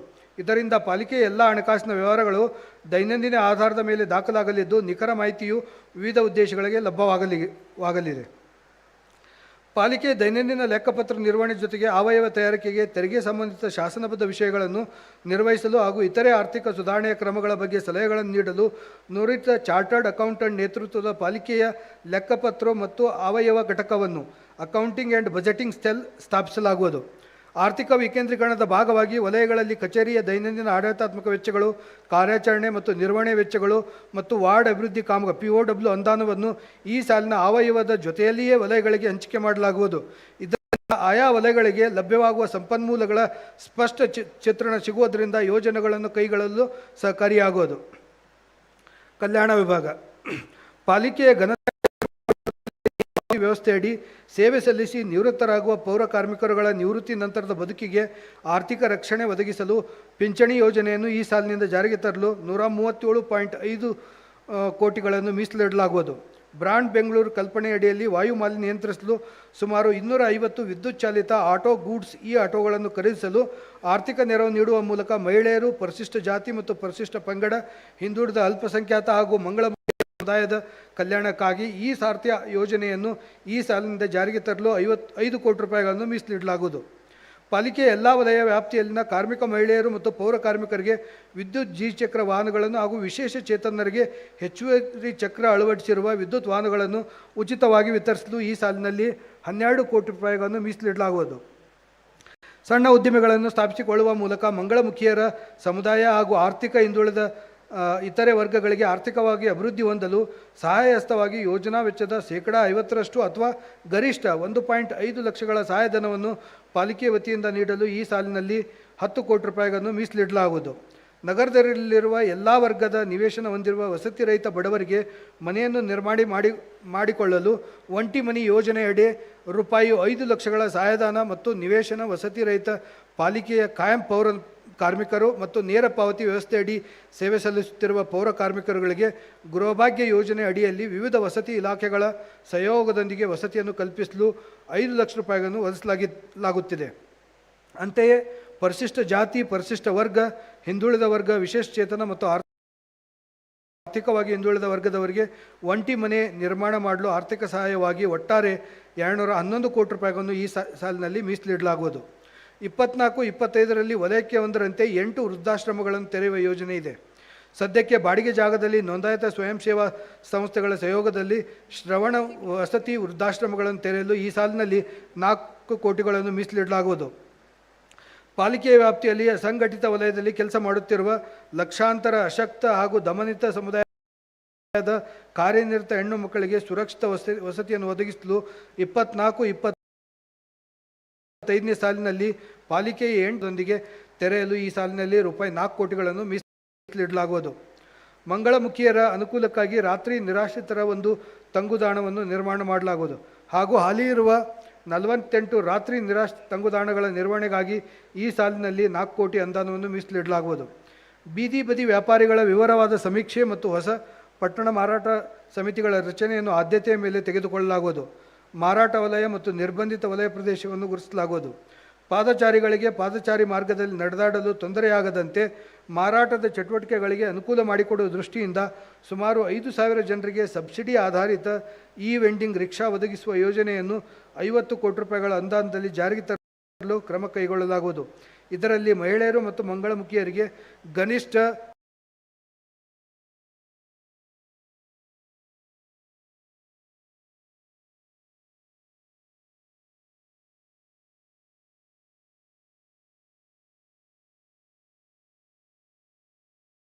1.5 ಲಕ್ಷ ಹಾಗೂ ಇತರರಿಗೆ ಗರಿಷ್ಠ 1 ಲಕ್ಷಗಳ ಸಹಾಯಧನ ನೀಡಲಾಗುವುದು.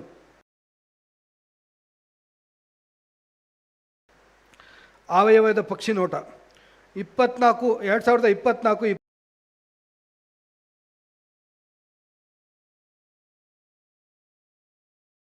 25ನೇ ವರ್ಷದಲ್ಲಿ ಪಾಲಿಕೆ ರಾಜ್ಯ ಅನುದಾನ ಒಟ್ಟು ಖರ್ಚು 12 ನಗರದ ಜನತೆಯ ಮುಂದೆ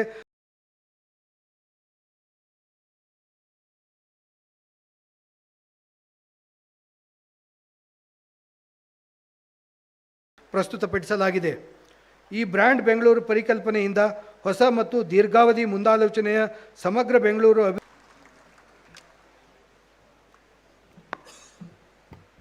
2024-25ನೇ ಸಾಲಿನ ಆಯವ್ಯಯ ಅಂದಾಜನ್ನು ಪ್ರಸ್ತುತಪಡಿಸಿದಂತಹ ಹಣಕಾಸು ವಿಭಾಗದ ವಿಶೇಷ ಆಯುಕ್ತರಾದಂಥ ಶ್ರೀ ಶಿವಾನಂದ ಕಲ್ಕೇರಿ ಅವರಿಗೆ ಧನ್ಯವಾದಗಳು. ಇದೀಗ ವಂದನಾರ್ಪಣೆಯನ್ನು ನೆರವೇರಿಸಿಕೊಡಲಿದ್ದಾರೆ ಹಣಕಾಸು ವಿಭಾಗದ ಅಪರ ಆಯುಕ್ತರಾದಂಥ ಶ್ರೀ ಅಜಿತ್ ಕುಮಾರ್ ಹೆಗ್ಡೇರವರು.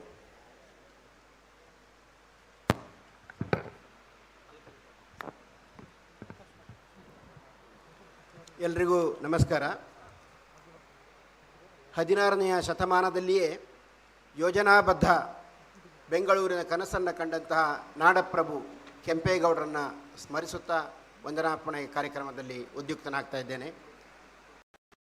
ಸಾಮಾಜಿಕ ನ್ಯಾಯದ ಹರಿಕಾರರಾದ ಸನ್ಮಾನ್ಯ ಮುಖ್ಯಮಂತ್ರಿಗಳಾದ ಸಿದ್ದರಾಮಯ್ಯ ಸರ್ ಅವರು ಇಲ್ಲಿ ಉಪಸ್ಥಿತರಿಲ್ಲ. ಅವರನ್ನ ನೆನಪು ಮಾಡಿಕೊಳ್ತಾ ಕನಸುಗಾರರಾದಂತಹ ನಗರಾಭಿವೃದ್ಧಿ ಸಚಿವರಾದಂತಹ ಬೆಂಗಳೂರು ನಗರಾಭಿವೃದ್ಧಿ ಸಚಿವರಾದಂತಹ ಶ್ರೀ ಡಿ.ಕೆ. ಶಿವಕುಮಾರ್ ಸರ್ ಅವ್ರನ್ನ ನೆನಪು ಮಾಡಿಕೊಳ್ತಾ 2024-25ನೇ ಸಾಲಿನ ಈ ಬಜೆಟ್ ಮಂಡನೆಯ ಸಭೆಯಲ್ಲಿ ಉಪಸ್ಥಿತರಿದ್ದಂತಹ ಮಾನ್ಯ ವಿಧಾನಸಭಾ ಪರಿಷತ್ ಸದಸ್ಯರಾದಂಥ ಶ್ರೀ ಎಂ ನಾಗರಾಜ್ ಸರ್ ಬಜೆಟನ್ನು ಪ್ರಸ್ತುತಪಡಿಸುವಾಗಲೇ ಅವರು ಅದನ್ನು ಓದ್ತಾ ಕೆಲವು ಸೂಚನೆಗಳನ್ನು ನನಗೆ ಕೊಡ್ತಾಯಿದ್ರು. ಅವರನ್ನು ತಮ್ಮೆಲ್ಲರ ಪರವಾಗಿ ಧನ್ಯವಾದವನ್ನು ಅವರಿಗೆ ನೀಡ್ತಾ ಹಾಗೂ ನಗರಾಭಿವೃದ್ಧಿ ಇಲಾಖೆಯ ಅಡಿಷನಲ್ ಚೀಫ್ ಸೆಕ್ರೆಟರಿಗಳಾದಂತಹ ಹಾಗೂ ಬೃಹತ್ ಬೆಂಗಳೂರು ಮಹಾನಗರ ಪಾಲಿಕೆಯ ಆಡಳಿತಗಾರರಾದಂಥ ಶ್ರೀ ರಾಕೇಶ್ ಸಿಂಗ್ ಸಾಹೇಬರು ನಮ್ಮೊಂದಿಗಿದ್ದಾರೆ. ಅವರನ್ನು ತಮ್ಮೆಲ್ಲರ ಪರವಾಗಿ ಕೃತಜ್ಞತೆಯನ್ನು ಸಲ್ಲಿಸ್ತಾ ಇದ್ದೇನೆ. ನಮ್ಮ ಕ್ಯಾಪ್ಟನ್ ಮಾನ್ಯ ಶ್ರೀ ತುಷಾರ್ ಗಿರಿನಾಥ್ ಸಾಹೇಬರು ಈ ಬಜೆಟ್ ಪ್ರಿಪರೇಷನ್ ಸಂದರ್ಭದಲ್ಲಿ ತಯಾರಿಕೆಯ ವಿವಿಧ ಹಂತಗಳಲ್ಲಿ ಸಲಹೆ ಸೂಚನೆಯನ್ನು ನೀಡಿ ಮುನ್ನಡೆಸಿದಂಥ ಶ್ರೀ ತುಷಾರ್ ಗಿರಿನಾಥ್ ಸರ್ ಅವರಿಗೂ ಕೂಡ ತಮ್ಮೆಲ್ಲರ ಪರವಾಗಿ ಅಭಿನಂದನೆಗಳನ್ನು ಸಲ್ಲಿಸ್ತಾ ಇದ್ದೇನೆ. ಹಾಗೂ ನಿರಂತರವಾಗಿ 1 ಗಂಟೆಗಿಂತಲೂ ಹೆಚ್ಚು ಸಮಯದಲ್ಲಿ ಬೃಹತ್ ಬೆಂಗಳೂರು ಮಹಾನಗರ ಪಾಲಿಕೆಯ ಈ ಒಂದು ಆಯವ್ಯಯವನ್ನು ಮಂಡಿಸಿದಂತಹ IRS ಅವರನ್ನು ಕೂಡ ತಮ್ಮೆಲ್ಲರ ಪರವಾಗಿ ಅಭಿನಂದಿಸುತ್ತಾ ಅವರಿಗೆ ಕೃತಜ್ಞತೆಯನ್ನು ಸಲ್ಲಿಸ್ತಾ ಇದ್ದೇನೆ. ಹಾಗೂ ಇಲ್ಲಿ ಎಲ್ಲ ಪಾಲಿಕೆಯ ಹಿರಿಯ ವಿಶೇಷ ಆಯುಕ್ತರುಗಳಿದ್ದಾರೆ. ಶ್ರೀ ಮೌನೀಶ್ ಮುದ್ಗಲ್ ಸರ್ ಇದ್ದಾರೆ, ಹರೀಶ್ ಕುಮಾರ್ ಸರ್ ಇದ್ದಾರೆ, ಪ್ರೀತಿ ಗೆಲೋಟ್ ಅವರಿದ್ದಾರೆ, ದೀಪಕ್ ಸರ್ ಇದ್ದಾರೆ, ವಿನೋದ್ ಪ್ರಿಯಾ ಸರ್ ಇದ್ದಾರೆ ಮೇಡಮ್ ಇದ್ದಾರೆ, Ibrahim Mayur, Snehal Roy, Kishore, Shri Karigowda, Ramya madam, engineering chief Shri Prahlad ಅವರಿದ್ದಾರೆ. ಹಾಗೂ ಈ ಬಜೆಟ್ ಮಂಡನೆಯ ಹಿಂದೆ ಬಹಳಷ್ಟು ಕೆಲಸ ಇರ್ತದೆ. ಅದರಲ್ಲಿ ತನ್ನನ್ನು ತೊಡಗಿಸಿಕೊಂಡಂಥ ಪಾಲಿಕೆಯ ಮುಖ್ಯ ಲೆಕ್ಕಾಧಿಕಾರಿ ಶ್ರೀ ರಾಜು ಅವರಿಗೂ ಕೂಡ ತಮ್ಮೆಲ್ಲರ ಪರವಾಗಿ ಧನ್ಯವಾದಗಳನ್ನು ಸಲ್ಲಿಸ್ತಾ ಇದ್ದೇನೆ. ಈ ಒಂದು ಬಜೆಟ್ ಮಂಡನೆಯಾಗುವ ಸಮಯದಲ್ಲಿ ನಿರಂತರ ಪ್ರಚಾರ ಎಲ್ಲ ದೃಶ್ಯ ಮಾಧ್ಯಮಗಳಲ್ಲಿ ಆಗ್ತಾಯಿದೆ. TV ಮಾಧ್ಯಮದ ಎಲ್ಲ ಮಿತ್ರರಿಗೂ ಕೂಡ ಧನ್ಯವಾದಗಳನ್ನು ಸಲ್ಲಿಸ್ತಾ ಇದ್ದೇನೆ. ಮುದ್ರಣ ಮಾಧ್ಯಮದ ಎಲ್ಲ ಮಿತ್ರರಿಗೂ ಕೂಡ ಈ ಸಂದರ್ಭದಲ್ಲಿ ಧನ್ಯವಾದಗಳನ್ನು ಸಲ್ಲಿಸ್ತಾ ಇದ್ದೇನೆ. ಮತ್ತು ಈ ನಮ್ಮ ಬಜೆಟ್ನ ಟಾರ್ಗೆಟ್ ಪಾಯಿಂಟ್ ಅಂದರೆ ಬೆಂಗಳೂರು ನಗರ ಮತ್ತು ಬೆಂಗಳೂರಿನ ನಾಗರಿಕರು, ಬೆಂಗಳೂರಿನ ಎಲ್ಲ ಸಭ್ಯ ನಾಗರಿಕರಿಗೂ ಕೂಡ ಈ ಸಂದರ್ಭದಲ್ಲಿ ಧನ್ಯವಾದವನ್ನು ಸಲ್ಲಿಸಲಿಕ್ಕೆ ಇಚ್ಛಿಸ್ತೇನೆ. ಹಾಗೂ ಪ್ರತ್ಯಕ್ಷವಾಗಿ ಪರೋಕ್ಷವಾಗಿ ಪಾಲಿಕೆಯ ಈ ಬಜೆಟ್ ಸಂದರ್ಭದಲ್ಲಿ ಸಹಕರಿಸಿದಂಥ ಎಲ್ಲ ಅಧಿಕಾರಿ ನೌಕರರುಗಳಿಗೂ ಕೂಡ ಧನ್ಯವಾದವನ್ನು ಸಲ್ಲಿಸ್ತಿದ್ದೇನೆ. ಮತ್ತು ನಾನು ಹೊಸದಾಗಿ ಬಂದಿದ್ದೇನೆ, ಯಾರು ತಪ್ಪಿ ಹೋದರೆ ದಯವಿಟ್ಟು ಯಾರು ತಪ್ಪು ತಿಳಿಬಾರ್ದು. ಇನ್ನೊಮ್ಮೆ ಎಲ್ಲರಿಗೂ ಕೂಡ ಧನ್ಯವಾದವನ್ನು ಸಲ್ಲಿಸ್ತಾ ಈ ಒಂದು ಬಜೆಟ್ ಮಂಡನೆಯ ಸಮಯದಲ್ಲಿ ಅತ್ಯಂತ ಸಹನೆಯಿಂದ ಸಹಕರಿಸಿದ ಇಲ್ಲಿ ಉಪಸ್ಥಿತರಿರುವಂಥ ಎಲ್ಲರೂ ಸಭಾಸದರಿಗೂ ಕೂಡ ಧನ್ಯವಾದಗಳನ್ನು ಸಲ್ಲಿಸಿದ್ದೇನೆ. ಈ ಕಾರ್ಯಕ್ರಮವನ್ನು ಮುಗಿಸುವ ಮುನ್ನ ಫಸ್ಟ್ ಫ್ಲೋರ್ನಲ್ಲಿ ಮಾಧ್ಯಮ ಮಿತ್ರರಿಗೆ ಒಂದು ಸೂಚನೆ ಇದೆ. ನಮ್ಮ ಆಡಳಿತಗಾರರು, ಸನ್ಮಾನ್ಯ ಮುಖ್ಯ ಆಯುಕ್ತರು ಹಾಗೂ ವಿಶೇಷ ಆಯುಕ್ತರು ಪ್ರೆಸ್ ಬ್ರೀಫಿಂಗನ್ನು ಮಾಡಲಿಕ್ಕಿದ್ದಾರೆ. ಮಾಧ್ಯಮದ ಮಿತ್ರರು ದಯವಿಟ್ಟು ಫಸ್ಟ್ ಫ್ಲೋರಿಗೆ ಹೋಗಬೇಕು. ಎಲ್ರಿಗೂ ನಮಸ್ಕಾರ.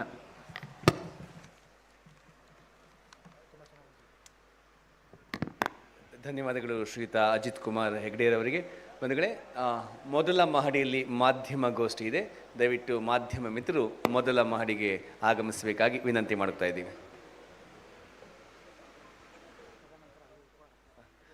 ಅದಾದ ನಂತರ ಎಲ್ಲರೂ ಕೂಡ ಊಟದ ವ್ಯವಸ್ಥೆ ಇದೆ. ದಯವಿಟ್ಟು ಊಟವನ್ನು ಸ್ವೀಕರಿಸಬೇಕು. ಸಭಾಂಗಣದ ಬಲಭಾಗದಲ್ಲಿ ಊಟದ ವ್ಯವಸ್ಥೆ ಇದೆ. ಈಗ ಮೊದಲ ಮಹಡಿಯಲ್ಲಿ ಮಾಧ್ಯಮ ಗೋಷ್ಠಿ, ಅದಾದ ನಂತರ ಊಟದ ವ್ಯವಸ್ಥೆಯನ್ನು ಕೂಡ ಮಾಡಲಾಗಿದೆ.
Robert Greene is an author who has written more than 5 best-selling books, including The 48 Laws of Power, The Laws of Human Nature, and Mastery.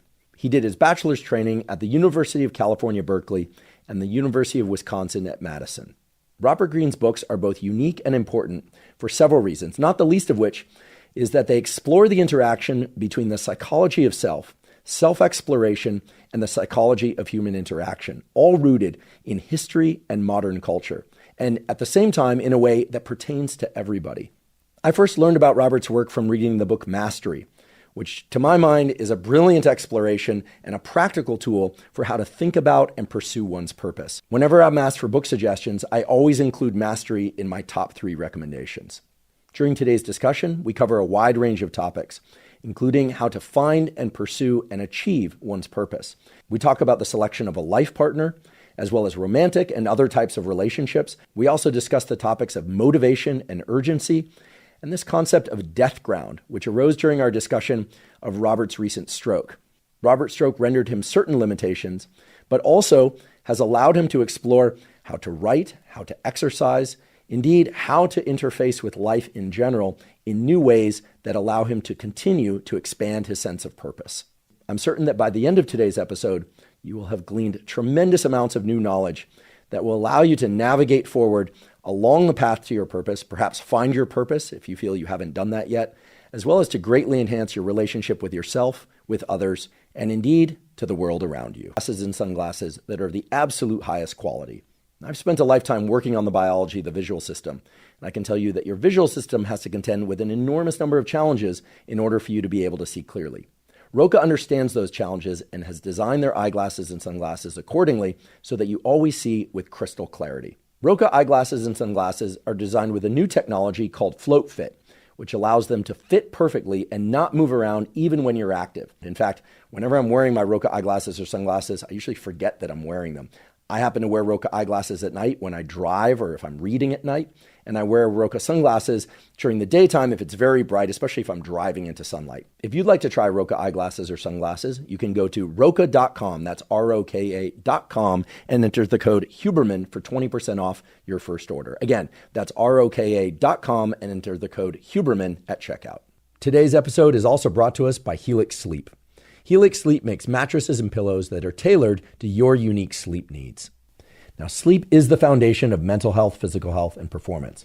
When we are sleeping well and enough, mental health, physical health, and performance all stand to be at their best. One of the key things to getting a great night's sleep is to make sure that your mattress is tailored to your unique sleep needs. Helix Sleep has a brief 2-minute quiz that if you go to their website, you take that quiz and answer questions such as, do you tend to sleep on your back, your side, or your stomach? Do you tend to run hot or cold in the middle of the night? Maybe you don't know the answers to those questions, and that's fine.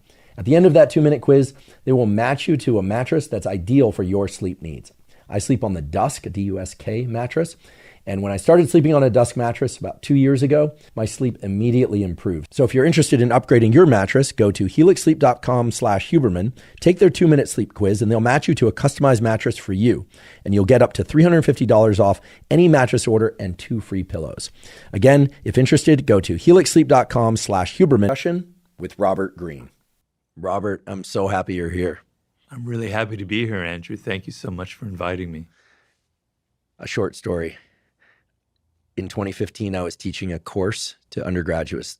This was a big course, 450 students. Where was this? This was when I was a professor at University of California, San Diego. I was about to move back to Stanford. But the course was entitled Neural Circuits in Health and Disease.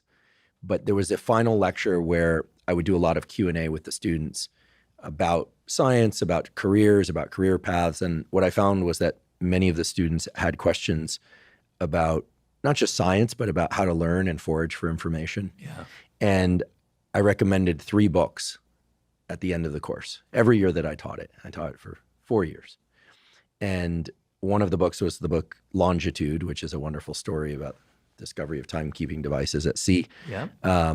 One book I'll leave as a mystery, not to be mysterious, but because it's a science book. I'll just tell you what it is. It's Principles of Neuroscience. So I thought that I don't know that one. Yeah, it's a big. It makes a better doorstop for most than a book, but it's a wonderful resource if you want to learn about neuroscience. And your book, Mastery. Wow. And the reason I recommended Mastery is because these students were soon going to go into the great jungle of post undergraduate education, and for me, I found Mastery to be an absolutely transformative book in that it taught me so much about how to learn from others, how to expect certain types of interactions when one kind of assigns themselves to a mentor, and vice versa. And it talked about some things that we'll get into in more depth today, but not the least of which is about identifying that unique seed that exists within all of us that can guide our best decisions in terms of finding our purpose. And so I will usually end with a great debt of gratitude, and I'll probably do that again at the end. But I want to start with a great debt of gratitude. Thank you. Mastery transformed my entire life, and in many ways, this podcast probably wouldn't exist were it not for Mastery, because it really embedded in me this idea that we all have a deeper purpose, and it explains how to go about finding that purpose. So I tell you that, and I also will use that as a segue for asking you now, since I'm sure people's ears are pricked up to this, how do you find your purpose? Could you share with us what it is to find one's purpose and how early life events perhaps can cue us to what that purpose is for each of us? Well, thank you for that marvelous introduction. I'm almost blushing. That's fantastic story. Well, being a human being is not easy as opposed to an animal, because we're born and nobody gives us like a direction. Our parents might be a little bit, at our college, teachers, et cetera, mentors, but generally we're on our own. And it's a very, very difficult process. You wake up in the morning and you don't really know what what you can do, you could choose 12 different paths. It can be very confusing and very overwhelming. When you find that sense of purpose, when you find what I call your life's task, everything has a direction. Everything has a purpose. Your energy is concentrated. It's not like you're just going down a single narrow pathway. It's not like life becomes boring and it's just about discipline and solving problems. It's actually the most exciting thing that can ever happen to you because you never have that lost feeling. You wake up in the morning and you go, yeah, this is what I need to accomplish. People come at you with all kinds of distractions and boring and irritating things. You're able to cut it out. It's just the most marvelous piece of internal radar that you can have. So I genuinely wish that everybody can find that kind of internal radar. And so it's not easy, and I understand that. There's no like instant formula because we're all about instant formulas. It's difficult, and I want you to know that. So it's not like Robert can give me the answer in 3 minutes. No, I can't. But there's a process involved. It's not, a mystery. You can't follow a very singular process. And the idea is, you were talking about childhood. The way I like to frame it is, when you were born, you are a phenomenon. You are unique. Your DNA has never occurred in the history of the universe, going back billions of years. It will never occur in the future. Your life experiences with your parents and everything that you experience in your early years going on up is unique. It's yours. You're one of a kind, right? So that is your source of power. To waste that is just the worst thing you can do in your life. And what the power is finding that uniqueness. What makes you you, and how you can mine that, and how you can go deep into it and use that to create a career path, right? And so I tell people, when you're a child, when you're 4 or 5, or even younger, you have what the great psychologist Maslow called impulse voices. They're little voices in your head that say, I love this, I hate that. I like this food, I don't like when mommy moves this way, I like when daddy comes from here. You're very cued into who you are and what you like and what you don't like. And these voices kind of direct you in certain ways, right? And when you're very young, they direct you towards intellectual, mental pursuits as well. And there's a book I recommend for everybody. It's Howard Gardner's 5 Frames of Mind. It's helped me immensely. The idea is, he talks about 5 forms of intelligence. Our problem is we think of intelligence as mostly intellectual, but there are many forms of intelligence. There's the intelligence that has to do with words. There's abstract intelligence that has to do with patterns and mathematics. There's kinetic intelligence that has to do with the body. There's social intelligence. He has 5 of them. And the idea is, your brain naturally veers towards one of them. It can veer towards 2 of them, that happens, but generally one of them kind of dominates, right? And it's like a grain in your brain that's going in a certain direction. You want to go with that grain, and because that's where your power will lie. So when you're young, if you go back and think about when you were 4 or 5, you can maybe get a picture of some kind of direction or voice inside of you that was impelling you towards this. I know for me, it was words. I can remember when I was 6 years old, I was just obsessed with words, just the letters in words. Almost like in this almost slightly schizophrenic way. I would spell words backwards. I would take them apart. I would do anagrams. I love palindromes, right? So I had a thing about words and language. It's very primal. Some people, Albert Einstein, when he was 4 years old, his father gave him a birthday gift of a compass. And he was just mesmerized by this compass. The idea that there are invisible forces out there in the cosmos moving this needle. And he's obsessed with the idea of invisible forces. Steve Jobs, when he was like 7 or 8 or maybe younger, in Burlingame, California, his father, they passed by a store with technological devices in the window, and he was just hypnotized by the design of those devices and the glass tubes and everything. So he wanted to go in that direction. Tiger Woods saw his father hitting golf balls in the garage, and he was just like screaming with joy. He had to do that, right? I could give you a million different examples of this. Of course, these are people who are famous, obviously. We can go back and find that. It's easier. But what happens to you, and please cut me off if I'm going on too long here. No, please continue. Okay. Please. What happens to you is you're 7, now you're getting older, and you're starting to not hear that voice anymore. You're hearing the voice of your teachers telling you, you're not good at this field. You need to get better at math. You shouldn't be interested in these sports or anything. You should be going this way. Your parents are starting to tell you this is the career they want for you, or the direction they want you to go in, right? You start hearing that more than your own voice. And as you get older, it gets worse and worse and worse. Then when you're a teenager, it's all about what other people are doing, your peers, what's cool, what's not cool, And that kind of is more, so all of this noise enters your brain and you can't hear that anymore. You don't know who you are. And so you go to college, you kind of maybe choose a major that seems practical, that your parents want you to go into. Maybe you kind of wander around, you're not sure.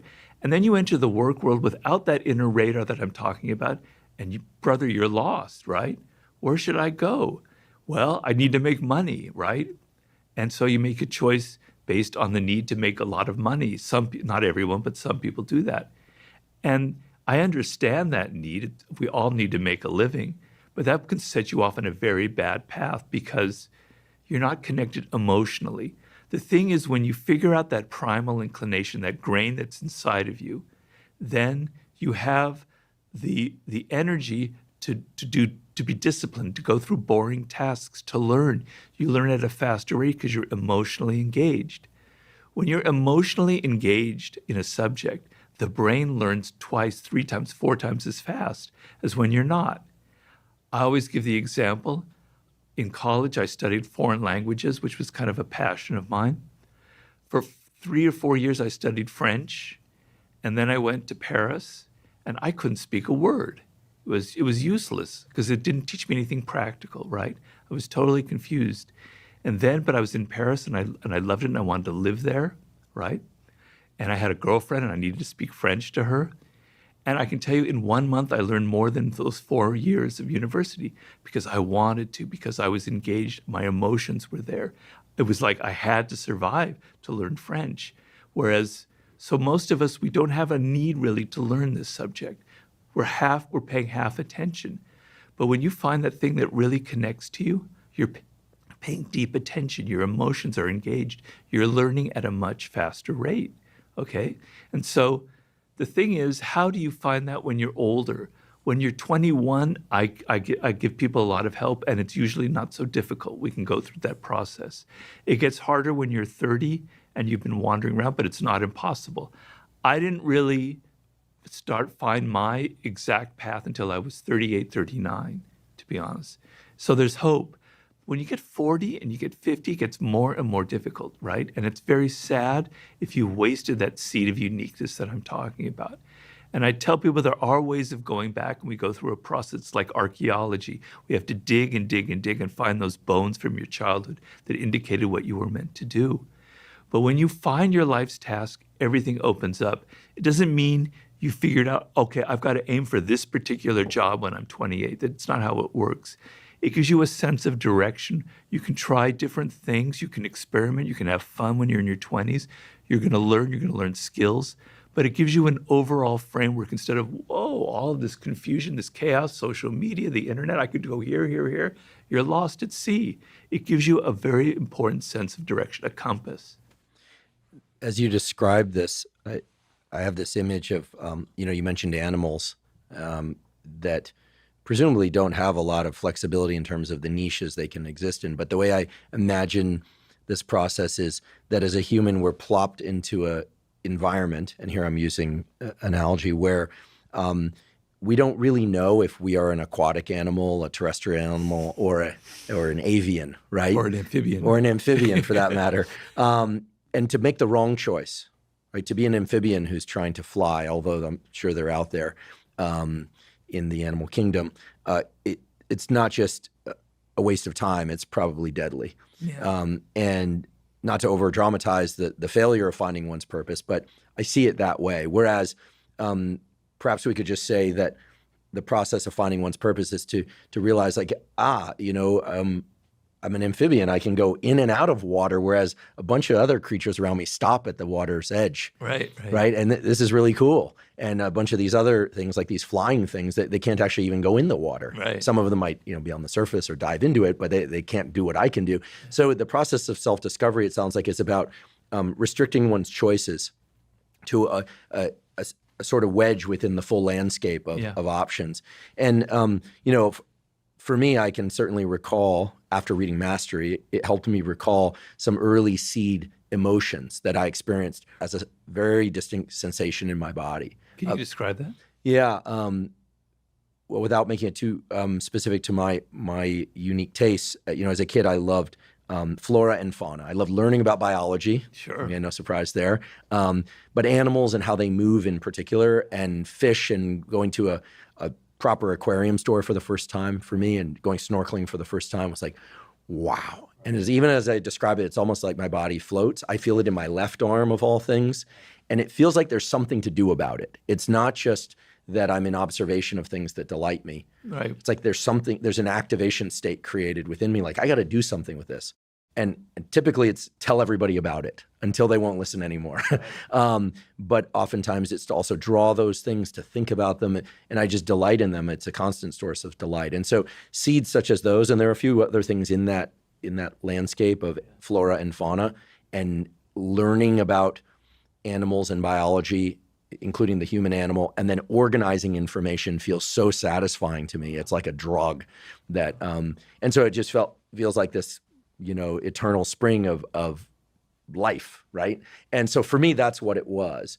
And in 2015, when I was teaching that course, the course I loved, but I was feeling a little bit astray in my scientific career. And then I read Mastery, and I realized, yes, I love running a laboratory, I love teaching, but there's something else for me, and it has to do not with a podcast. I didn't even know what a podcast. I knew what a podcast was. I was listening to podcasts at that time, but I wasn't on social media. I had no thoughts of having a podcast. But what I wanted was that feeling in its total number of forms. Right. That's the goal. Get that feeling in as many forms as possible. Right. Is that about? That's absolutely perfect, because the connection to what I'm talking about, it's not an intellectual thing. It's visceral. It's emotional. It's physical, right? And you feel it in your body. And when you're doing it, it's like it's at your level. It's like you're swimming with the current. You feel it. Things are easy. Everything clicks together. There's a delight.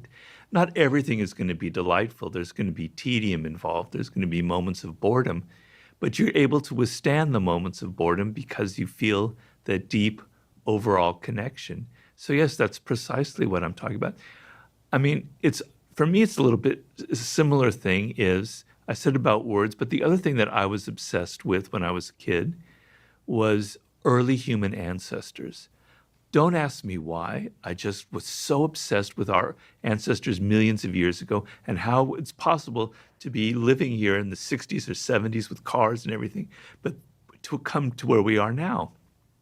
And I wrote a short story when I was 8 years old about a vulture. It was written from the point of view of a vulture watching the first humans kind of emerge on the planet. I'm sure it was absolutely awful, dreadful. But the weird thing is, I'm writing a new book, and all I'm doing in that book is going into early humans. And I feel like a kid again. I'm so excited. I'm so happy. So I can very much relate to your story. You mentioned these 5 different forms of intelligence, or frames of mind, as you refer to them.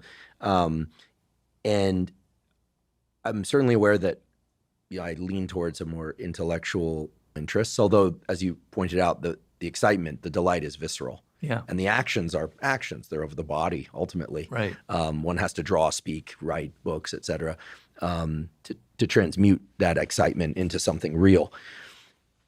For people that are not as intellectually tuned, but maybe are kinesthetically tuned, for instance, I can only wonder what that's like. I'm not completely uncoordinated, but I don't think I have a kinesthetic attunement or frame of mind. But I've, for instance, had a podcast listener mention that they think in feels, that they literally experience thought as sort of a patchwork of bodily sensations. Right. And that thought for them is not of the stuff from the neck up, but only from the neck down, which to me was really intriguing. And so I only raise this because there have to be as you point out, there's an infinite number of different sort of orientations based on our unique DNA and experience. But what do you think explains why these particular seeds, or as you point out, like the direction that the grain runs in the brain? I mean, it's partially going to be nature, it's going to be DNA, For sure.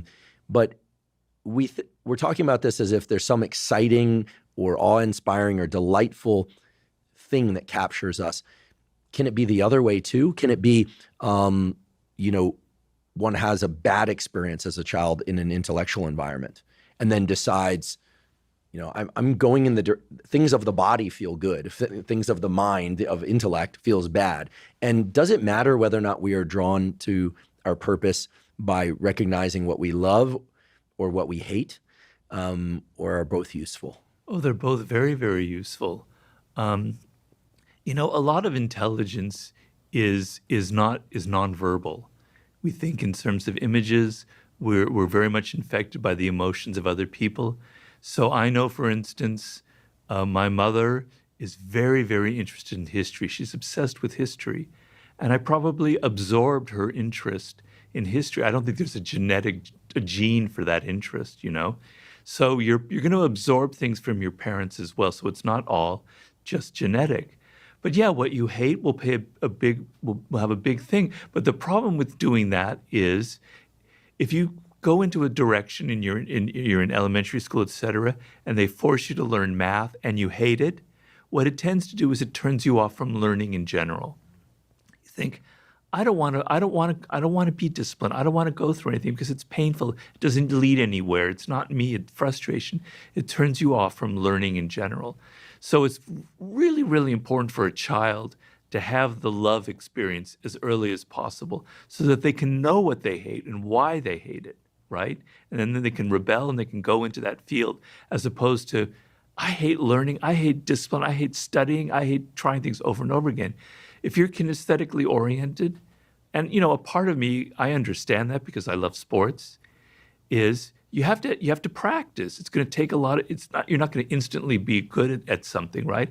And that's going to require a love of it, right?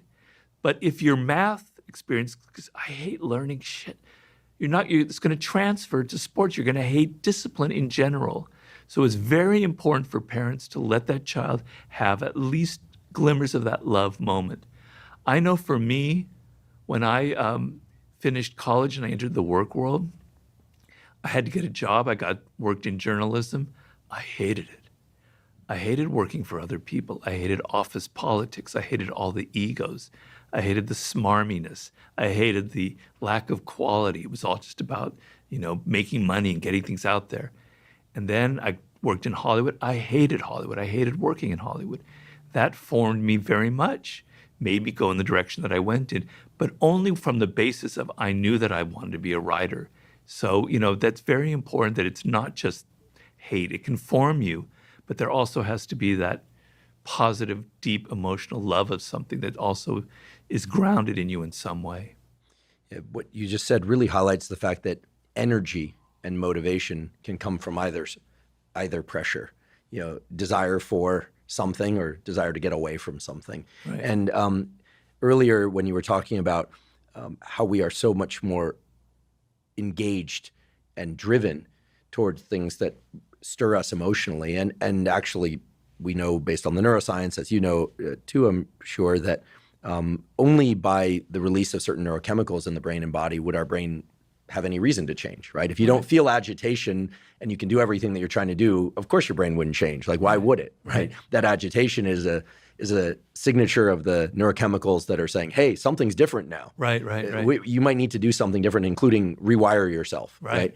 And that can come from positive or negative experiences. Of course. Now, I'm obsessed with this idea of energy. I mean, we all want to have more energy and focus. And normally we hear about the concept of energy in the context of caloric energy, like what should we eat and when and how much, and we need to get sleep. But what you're really referring to is neural energy, like the engagement of ourselves that's, sitting there ready to be engaged, but it requires the right experiential macronutrients, right? The experiential micronutrients, as opposed to, of course, we need good nutrition, but that's not sufficient. It's necessary, but not sufficient. So would you say that when we are, let's say, since a good number of our listeners are in adulthood, from our 20s on, that the things that excite us as adults that really generate some feeling of readiness or grab our attention are still informative toward guiding our decisions about best life and life purpose?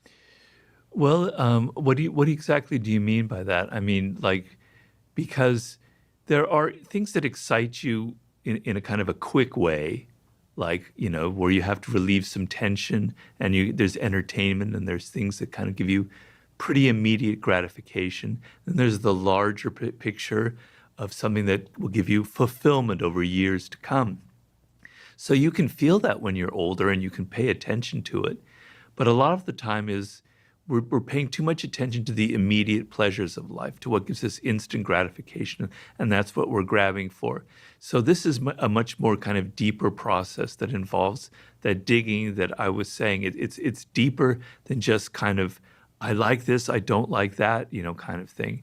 It's more something macro than just that. And so when you're in your 20s or in your 30s or your 40s, you want to be paying attention to yourself.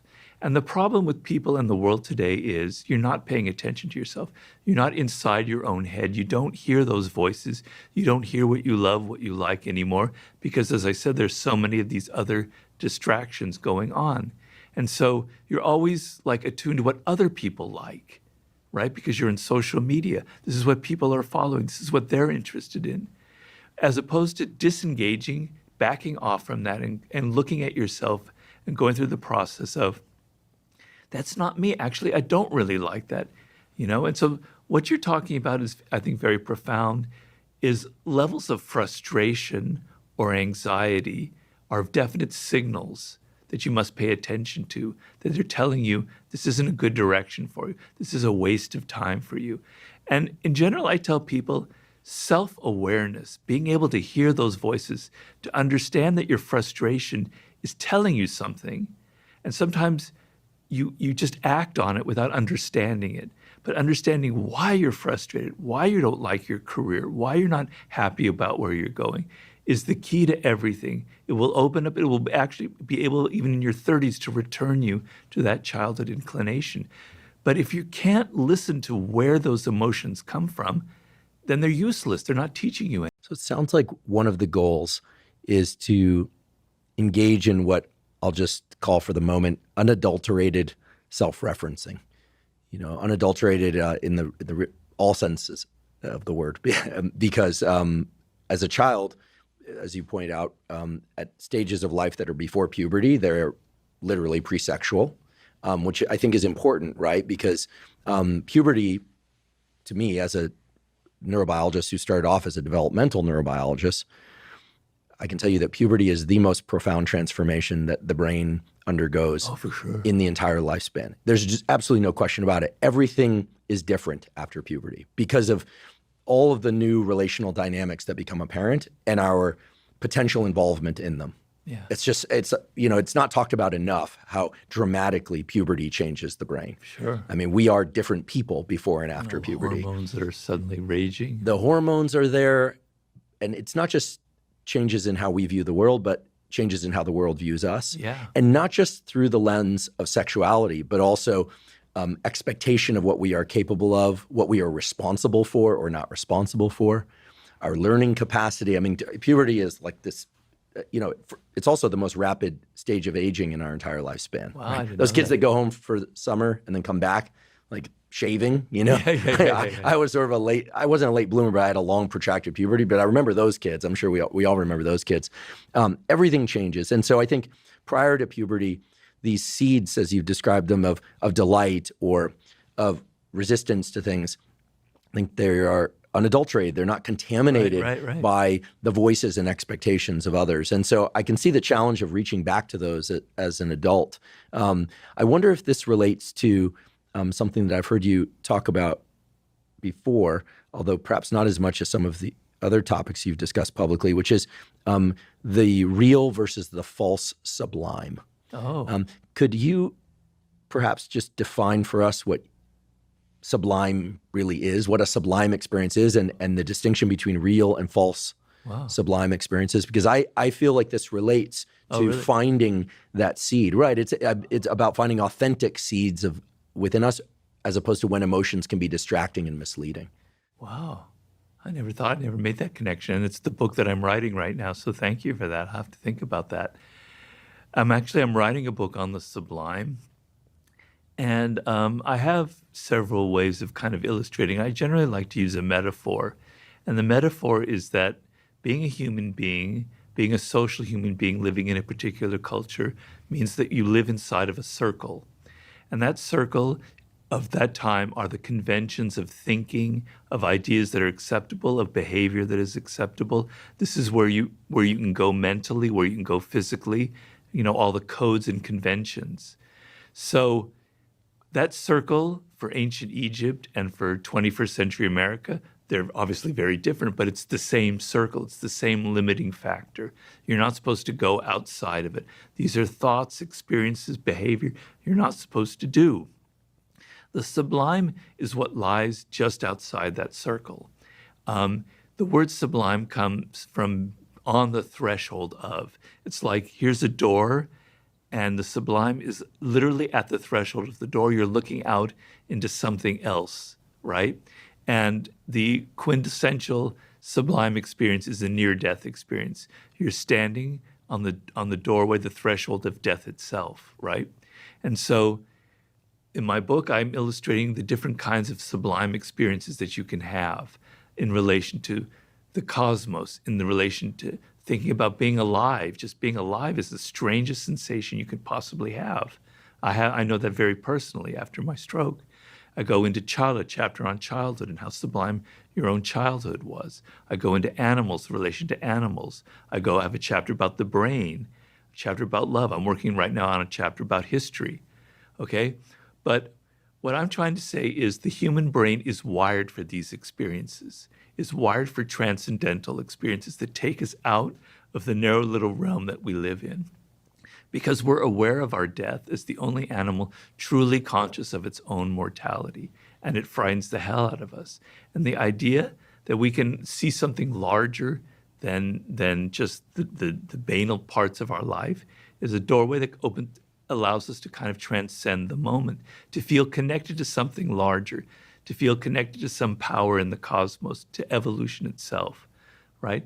And so we're wired for that. And I'm writing a chapter now about 40,000 years ago at the moment where I think the sublime was born. Is a story that I'm trying to illustrate right now with our upper Paleolithic ancestors. So it's deep inside of us. We need it. We have to have it. And the 21st century, we have very few avenues for it, any real avenues. Religion used to be the main kind of way of accessing this. And so because it's so deep, we reach for false forms of the sublime that give us the sense that we're transcending, but it's not at all, because sublime has to come from within. It's an experience that you have, that you're generating in your own mind, in your own experience. The false sublime comes from outside. It comes from drugs. It comes from alcohol. It comes from shopping. It comes from online rage. It comes from joining a cause and just getting out all your aggression and violence, right? It comes from causes. It comes from addictions, okay? It gives you a sense, it calms you down and makes you feel like there's something else going on in life besides your job that you're sick of. But it's not real, it's not lasting, it's false, it's an illusion, it's not based on anything real. It's not connecting to that deep part of human nature that's wired for these experiences. So what happens is you have to have more and more and more and more of it. You have to have, more of this rush. You need more of the drug, you need more of the alcohol, you need more of the sex, you need more of the porn. It's never going to satisfy you. But the real sublime, you don't have that feeling. It's like, it's transformative. Once you feel it, it lasts for you for the rest of your life. It's what Maslow, again, called a peak experience. So that's the difference between the false and the real sublime. I haven't quite connected it to what you were saying, but if I think about it, I think you're on something very interesting. I mean, maybe the connection I was trying to draw was doesn't hold, but yeah, for me, those early experiences of seeing things that just delighted me in a way that felt like that not only is the thought process was a long time ago when something like, oh my goodness, I can't believe this exists. This is so cool. This is the coolest thing. And so clearly create an activation state within me. But then there was also a thought and a feeling of, again, a lot of this is sort of pre-verbal. It's not truly pre-verbal. I could speak at that age, but it was, that's of me and I'm of it, right? There's a connection there. And then it was, there's something to do about this. The activation state created in the body was, I need to learn more about this. I need to tell people about this. I need to think about this. I need more examples of this and see whether or not they're all like this, et cetera, et cetera. So certainly it meets some of the criteria of a sublime experience. Definitely. And I knew, again, when I was in graduate school and again when I was this young professor about to transition to tenure, that I knew it was going to do something different. It was as if I was on the threshold of something, but I didn't know what that next thing was. But I could trust it because of that early experience of knowing that's the thread. Like I'm an amphibian. This is my environment. Yeah. And you're an amphibian too, right? Yeah. And we're different amphibians, but we're going to be amphibians together. Right. And there's a permanence to it. It does seem to transcend time. I'm obsessed with time perception, so I have to be careful not to go off on a tangent about that. Too. But the human brain's ability to fine slice or macro slice time is incredible. And it's been said of not just addictions, but also interactions with toxic people that they murder time, that humans have I think it was Jung, I'll look it up, but one of the great psychologists said something to the extent that addictive behaviors, thought patterns, substances are humans' attempts to murder time so that they don't have to address their mortality. Yeah. And that's always made a lot of sense to me. Yeah, we say kill time is our expression. Kill time through passive engagement, but also kill time through trying to get overwhelmed or overtaken by an experience or a substance. As opposed to when you're truly connected, you have that sense of flow, and 3 hours can pass by and you're not even aware of it. So time is a totally subjective experience. It can be extremely slow and tedious and you feel very depressed, or it can pass by, but it passes by without you even noticing it, and it's a wondrous experience, When I'm deep in my writing, I'm not aware of the time passing. I'm so involved, I'm so immersed. It's a deeply, deeply pleasurable experience of time. It is sublime. And so I agree with you. I think your distinction is very interesting. I'm eagerly awaiting your next book, but we won't rush you. Well, I'm so immersed in it that I could talk for hours, because I also have a chapter in there about what I call the daemon, which is like that voice inside of you that speaks to you. And I'm writing a whole chapter about how sublime that is when you connect to that voice. So you are spot on. There is something very much connected to mastery in this book, but it's the next chapter that I'm writing. Fantastic. I can't wait. I can't wait. I'd like to shift slightly to a topic that you've written extensively about, which is power. And not just power, but also seduction, which you've written extensively about. And of course, you've written about finding one's purpose. So tell me if the framework that I've just given myself liberty to create is an accurate one. And if it's not, I'm hoping that it's not in perhaps some interesting ways. So to me, you talk about, and we will talk about, power as a resource. It's something that it's there as a resource. It could be used or not used. And I think of seduction as one form of exchange between an individual. So there's a verb associated with seduction. Power, I'm thinking of more as a noun in this context. You're the word guy. And then, purpose is really about finding to what end or ends one is going to devote power, seduction, and the other forces that allow human beings to interact with each other in the world. But power as a resource that can be expressed in different ways and accessed in different ways. Maybe we could just explore that a little bit, because, when we hear the word power, I think a lot of people kind of brace themselves, like, here we go, someone's going to try and have power over me. This is about manipulation and so on and so forth. But I learned pretty early on that every career endeavor, there are power dynamics. There's mentor-mentee. There are teachers and their students, and both have power. In romantic relationships, there's a power exchange. There are yeses and there are nos. There are maybes. There are covert and overt contracts. Yeah. I'll do this because I want to. Right. You'll do this because you want to. Great. Sounds great. Overt contract. There are also covert contracts. Well, I don't feel safe doing that. So what I'll do is I'll take something from the interaction that you're not aware of so that I can sort of ease my sense of danger and give myself the illusion of feeling safe, and all sorts of kind of complicated human dynamics that have to do with us having this forebrain thing that can do all of that gymnastics. So maybe we could start very simply by just saying, how would you define power in terms of its functional definition, like in interpersonal relations? And then why do you think power is so essential to all relationships? That's really what I'd like to get to. Why is it so essential? Why couldn't it be something else? Well, the way I define power is I try and take it away from that kind of negative context that most people have and that you brought up. And I bring it to something very primitive and very primal. The way the human being is wired, the feeling that we have no control over our environment, and in the earliest period, it was literally over our environment and wild animals and nature and the climate, etc. But now the sense that you have no control over your career, over your children, over do productive activity if it's your children, etc. You want to have the ability to influence people, to move them in a certain direction, either in your interest or in their interest, right? And once you have that need, and every single human being who's ever lived has that need, and we often don't recognize it because we're embarrassed by it. We're embarrassed by our desire for power, for our need to control. Every human being has it, right? And it's not easy because human beings are complicated. They don't, if you say, do this, and you're talking to your son, he'll do the opposite or he'll do something else. You can't just force people in a direction, right? By being overt and telling them this is what you need to do, you create resentment, you create an enemy. They may say, yes, daddy, yes, husband, I'll do what you say, but they're going to resist you deep down inside, right?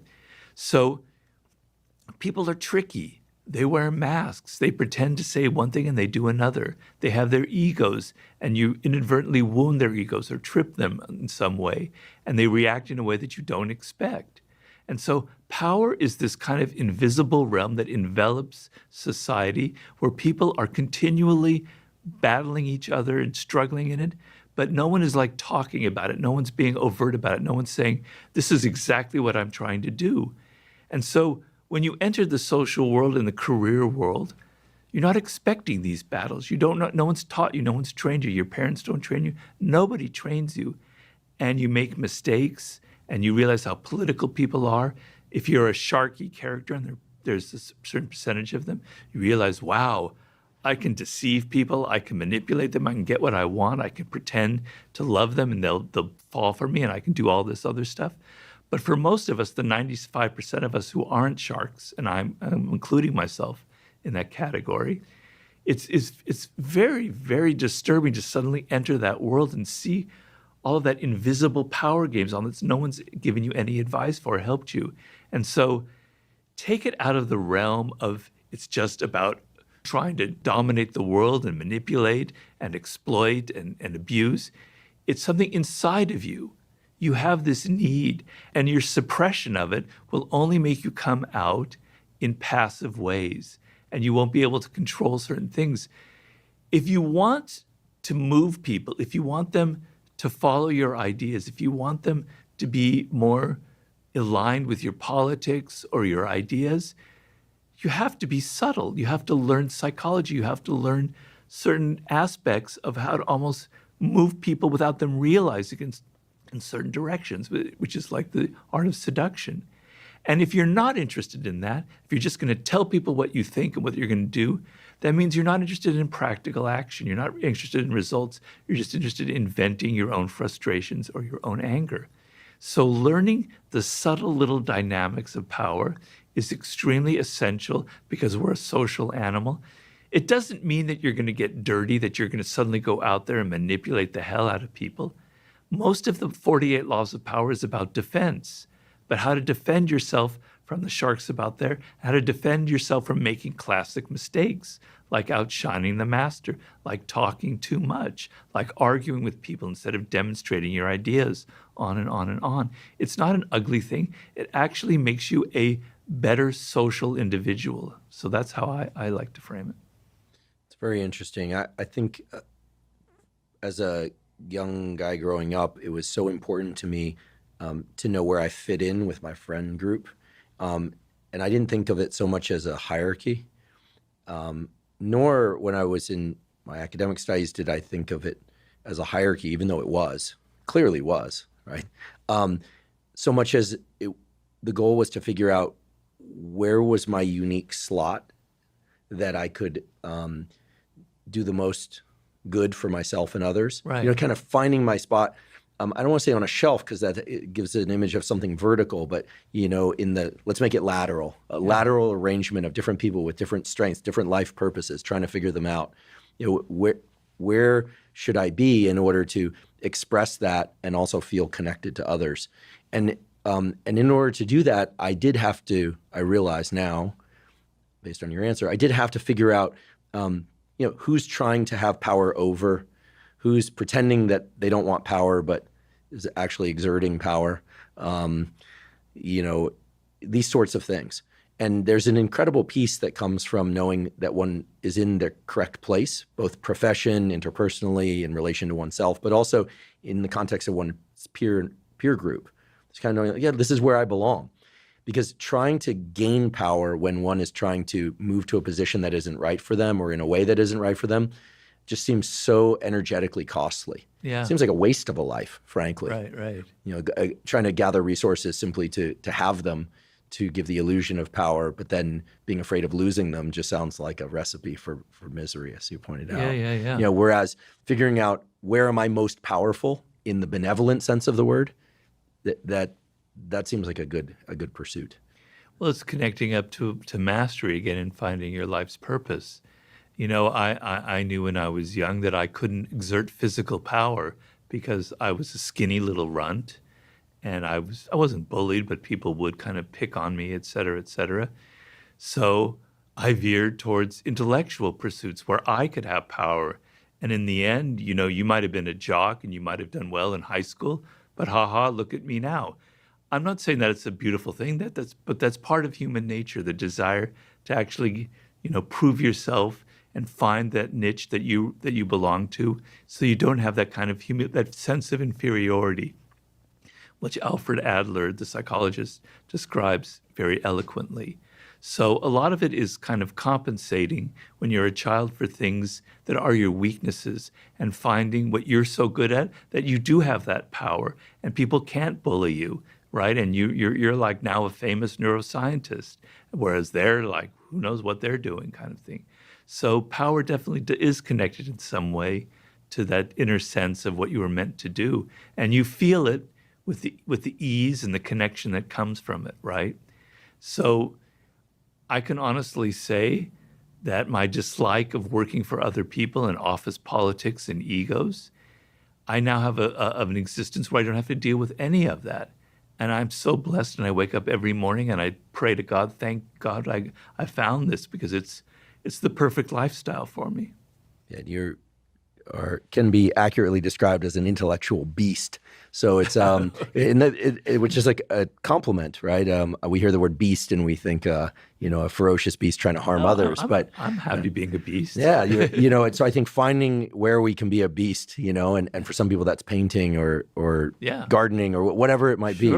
I think is again ties back to these issues of or this quest for mastery. Seduction is also a very loaded word, right? It's even more uglier than power. Because seduction kind of drips with the idea that somebody is tricking someone else into doing something that they otherwise would not want to do.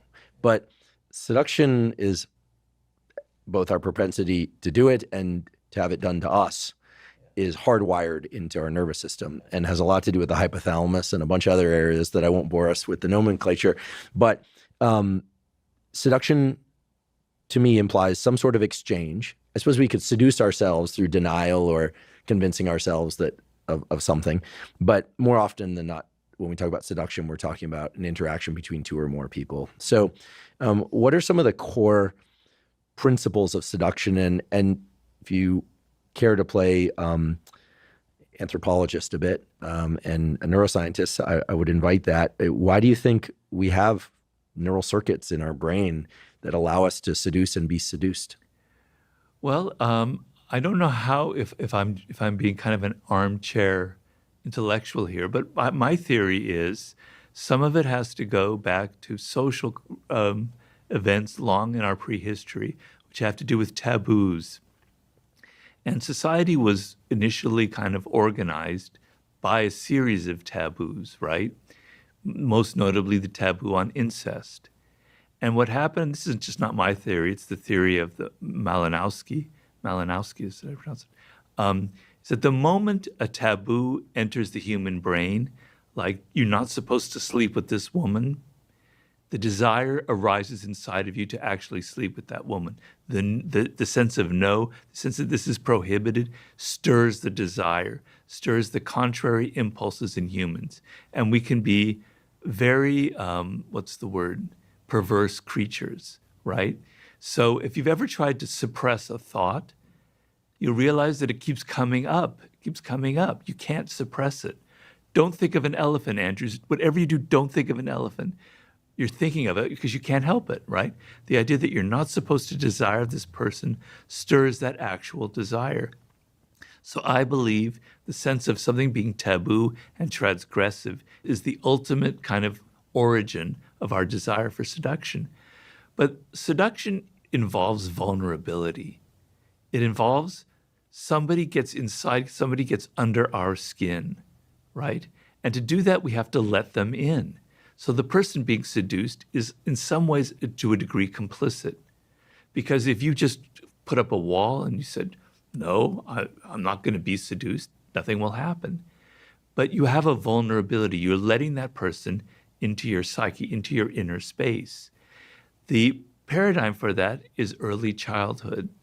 So Freud talks a lot about this. So I don't know if people still believe in Freud anymore. I certainly do. Okay. Absolutely. But genius of both psychology and physiology. Wrong sure. about a lot of things, did a lot of things he shouldn't have done. Let's acknowledge that. I think everyone would agree that sleeping with your patients and being a cocaine addict, bad ideas. But at the same time, he had an absolute, like near supernatural levels of insight and brilliance into human nature. Did he sleep with his patients? I believe he did. But if I just threw that on him without him doing it, then, forgive me. He certainly had emotional attachments to his patients that he shouldn't have had. I don't know if he slept with them. He very well might have. But his idea was that the child is seduced by the parent. You're in an extremely vulnerable position, right? Your life depends on them. And they're seducing you with their energy. You're letting them in, right? And that kind of creates a pattern for the rest of your life. And so, for instance, the feeling of being carried by your father and just being taken around physically is a form of seduction because you don't know what he's going to do to you. You're very excited. You want that surprise, right? And to me, it's related to the seduction of a story. Stories are very seducing to us. We don't know where they're taking us. We don't know what the next chapter is, what's going to happen to this character or not. The surprise lowers our resistance and opens our mind up to what's going to happen next is a form of seduction. Fairy tales, the stories you were reading as a child, your interactions with your parents, they're deeply, deeply ingrained in you. You cannot be seduced unless you are vulnerable, right? And so I like to switch it around and get out of the negative connotations. Being vulnerable is actually a positive trait. I think a lot of people now in the world today, because things are so harsh and invasive, that people have become too invulnerable. They don't want to let anything in, right? And this now infects their relationships with other people. They don't want to be influenced. They want to be strong inside of themselves. They're afraid of giving in to the other person, of surrendering to their influence. But it's actually a delightful feeling to surrender to the power of another person and then reverse that charge and have them surrender to your power. So when I'm reading a writer, and sometimes they completely seduce me, like Friedrich Nietzsche is one of my favorite writers, I let go of everything. I let him enter my brain, and I'm completely seduced. I let him lead me along. But then I encounter writers that I don't like at all. I'll mention one, it's probably not a good thing, but Steven Pinker. I don't like Steven Pinker. I find him really annoying, okay? But I force myself to try and find a way to be seduced by him, to let him into my brain, to see where he's coming from, to open myself to the possibility that he could be correct. So vulnerability, letting people into your mental space, is a form of intelligence. It's a kind of an emotional and an intellectual intelligence. And forgive me for interrupting, but I think it also implies a level of confidence, because empathy, or allowing oneself to be vulnerable to the point where you're seduced by something, by definition, if you're choosing to do it, implies that you also have the confidence that you can get back to yourself afterward. Of course. Right? That you're not going to get lost Of in the course. circumstances. That you're not going to be hijacked to the point of no return. Right. Or in some way that's detrimental to you. That's right. So it's I'm sounding really nerdy here. It's collinear with confidence in many ways. Sure, like take my mind and take it where you will, because I know I can come back at any time. Right, right. And the same thing in a physical seduction, in a romantic sense, right? You're opening yourself up to the charm, to the energy of the other person. But if they start displaying dark energy and you see that they're abusive or something is wrong, you have the ability to retreat. Well, there it gets tricky. It gets because very tricky. Well, because the attachment systems, which are also rooted in childhood, oftentimes can overwhelm one's ability to recover oneself. How many? If I had $1 for every time someone that I knew in my life saying, like, I know they're bad for me, but I just can't. Like, we just can't seem to disengage. Like that, you hear about that all the time. I mean, you see court cases about this that are public, and you just go, why didn't they just walk away from one another? Well, because once those attachment systems are locked in, it almost becomes, and here metaphorically speaking, like a parent-child relationship. Like you can't suddenly decide your parents weren't your parents, right, simply because you know better now. Right? You are forever stricken with the reality that they were, and they had an influence. And I think that attachment system is a force that tugs pretty hard. Yeah, and a lot of women have written to me since The Art of Seduction, sort of saying that their boyfriend or husband was applying some of these tactics on them, and it was very painful, and they were kind of a little bit angry at me for it. But then they kind of realized that they didn't learn it really from my book. It was already kind of wired in them. But that reading about these tactics and these strategies actually helped them to recognize what their husband or boyfriend was doing to them, the manipulation and the games that were being played. Do men write to you and talk about the seductive adornments that women have used to bring them into relationship as well? Or are you typically hearing from women? I mostly hear from women complaining about men and how they've abused them and how they used some of the strategies. I don't deny have a slightly nefarious edge to them, because I didn't want to write a book about seduction that doesn't have that taboo element, because I say seduction involves the taboo, and I didn't want to censor myself. But female to male seduction clearly also exists. Very much it's so. less often. I acknowledge that it's less often is it physically abusive, but right. I mean, from an early age, both boys and girls, men and women, are coached by society on the sorts of seductive tactics and adornments, right? I mean, everything from makeup, perfume, hairstyles, cars, watches, jewelry, expressions, power displays of any kind. I mean, that stuff, the world's filled with that stuff. Yeah, but men are generally kind of happy when a woman seduces them, right? Unless they're after their money or something like that, which happens.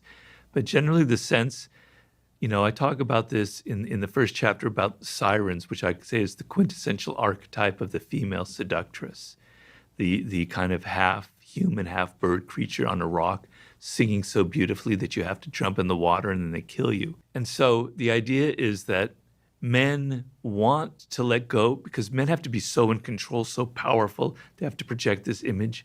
They have a secret desire to let go and be almost dominated by a very powerful woman. A lot of men have that. And I talk about some of the most powerful men in history: Julius Caesar, Mark Antony, Joe DiMaggio, who all these men, very masculine men who've fallen for very feminine, siren-like women and been completely dominated by them. And they actually kind of enjoy the process because it's like a sense of, I can let go. I can enter this totally sensual physical world, and it's extremely pleasing. It's like another realm outside of my kind of cold, masculine world, you know? So I don't really get men complaining too much about women who've seduced them, honestly. It's usually the other way around. I've heard before, and I promise this is not an original idea that I'm pretending to have heard elsewhere, that my friend asked me to ask sort of question, that in all sexual exchanges, there's a power exchange. Definitely.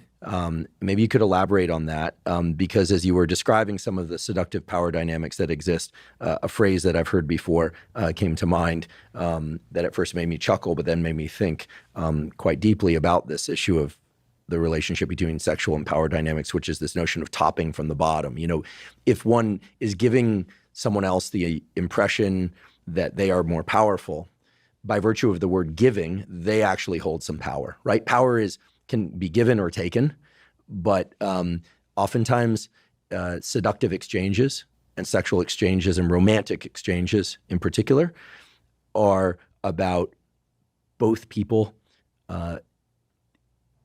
buying into a temporary illusion. Let's pretend that you're in charge when actually I'm in charge. Okay, but I know that you think that you're in charge. Okay, let's just pretend none of that exists and just do X, right? And I think this is another example of covert contracts. And it's one that actually can potentially create a lot of problems post hoc, right? But I think the relationship between sex, romance, and power is an important area to explore in the context of this. Well, I wrote The Art of Seduction with the idea that it was an art invented by women. It was invented by women who had no power, essentially, socially, politically, in any sense of the word, in domestically, right? But the one power that they could wield over a man was through sex, some physical attraction. And so they developed this art of kind of luring a man into their world through various theatrical effects, Cleopatra being kind of the archetype of this, and then luring the powerful man into this world. He has the illusion that he's the one pursuing her, but in fact, she is the one controlling the dynamic. So oftentimes the person who appears to be the weaker one in the relationship, who's not doing the pursuing, is actually inviting the pursuing, is actually leading the other person on. So there's a lot of kind of appearance games going on, and you can never really figure out who exactly is in control of the dynamic, because one person is like allowing the other person to lead them on, but the fact that you're allowing them is a degree of power, is a degree of control, right? So it's very hard to figure out. And sex and power and romantic relationships are very much intertwined in us, physically, emotionally, neurologically. You can't avoid it, right? And so I think it's kind of dishonest to say that none of that exists, that it's like that there's some egalitarian paradise out of there when it's really not wired in us for that kind of relationship. There's a recent scientific publication / factoid that I wanted to share with you in this context because I'd like your thoughts on it. David Anderson, who's a phenomenal neurobiologist, he's been a guest on this podcast before. He's a professor at Caltech, studies basically the functions of the hypothalamus. So things like aggression, mating, and things of that sort, and does it with great detail. He's a virtuoso of the hypothalamus. And he published a paper 2 years ago showing that indeed there are neural circuits in the brain of animals, and presumably in humans as well, that control sexual mounting behavior, but that there is actually a separate circuit for purely non-sexual mounting and physical power over that's expressed in animals. And anyone that's ever owned a dog and gone to the dog park will see same-sex mounting between dogs, or mounting between dogs that has apparently no sexual endpoint. Yeah. And in exploring this literature and some talking to David about it, it's very clear that there are neural circuits that have everything to do with essentially one animal of a species getting on top of the other animal, usually from behind, oftentimes scruffing or biting the back of the neck, and saying, I control you. It's often done in a playful context, especially between animals, not always aggressive, but there's a certain element of aggressive to it. But it essentially says, I decide whether or not you are mobile or not for this moment. And and this is very important, I want to emphasize this is a circuit that is entirely separate from all of the reflexes associated with sexual behavior in males and females. I find this to be fascinating. And because we hear about power over, right? And we hear about power and we think about physical power over. But the idea that something as primitive as mounting, just like something as primitive as biting or as striking, has its own unique set of circuits in the brain, I think substantiates everything that you put in your books about power and maybe even seduction as well. So as I just kind of toss that out there for consideration, I wonder if you have any reflections on it. If not, feel free to just say, I don't, but of course. But to me, this was a really important discovery because I think everyone looks at mounting behavior and says, oh, that has to be sexual. And sometimes it's... I see what you mean. But it's not. That there seem to be a host of neural circuits in the brain that are really about defining who's on top, literally, that has nothing to do with sex. Yeah, I'm sure that's true. I've never read anything about that, but I can say that I wrote a chapter in my new book about love, and that's a different thing than seduction. And I was trying to come up with an idea of love that does have an element of equality, that doesn't have this power dynamic going on in it. Oh, I love that. And, kind of like the antithesis of my art of seduction, where I'm almost contradicting myself. And I was going into the biology of it and even into the physics of it. So there's a famous French biologist whose name escapes me. Sorry, I can't remember, from the 20s and 30s. And he was studying paramecium. And he was studying them, they're in these ponds, et cetera.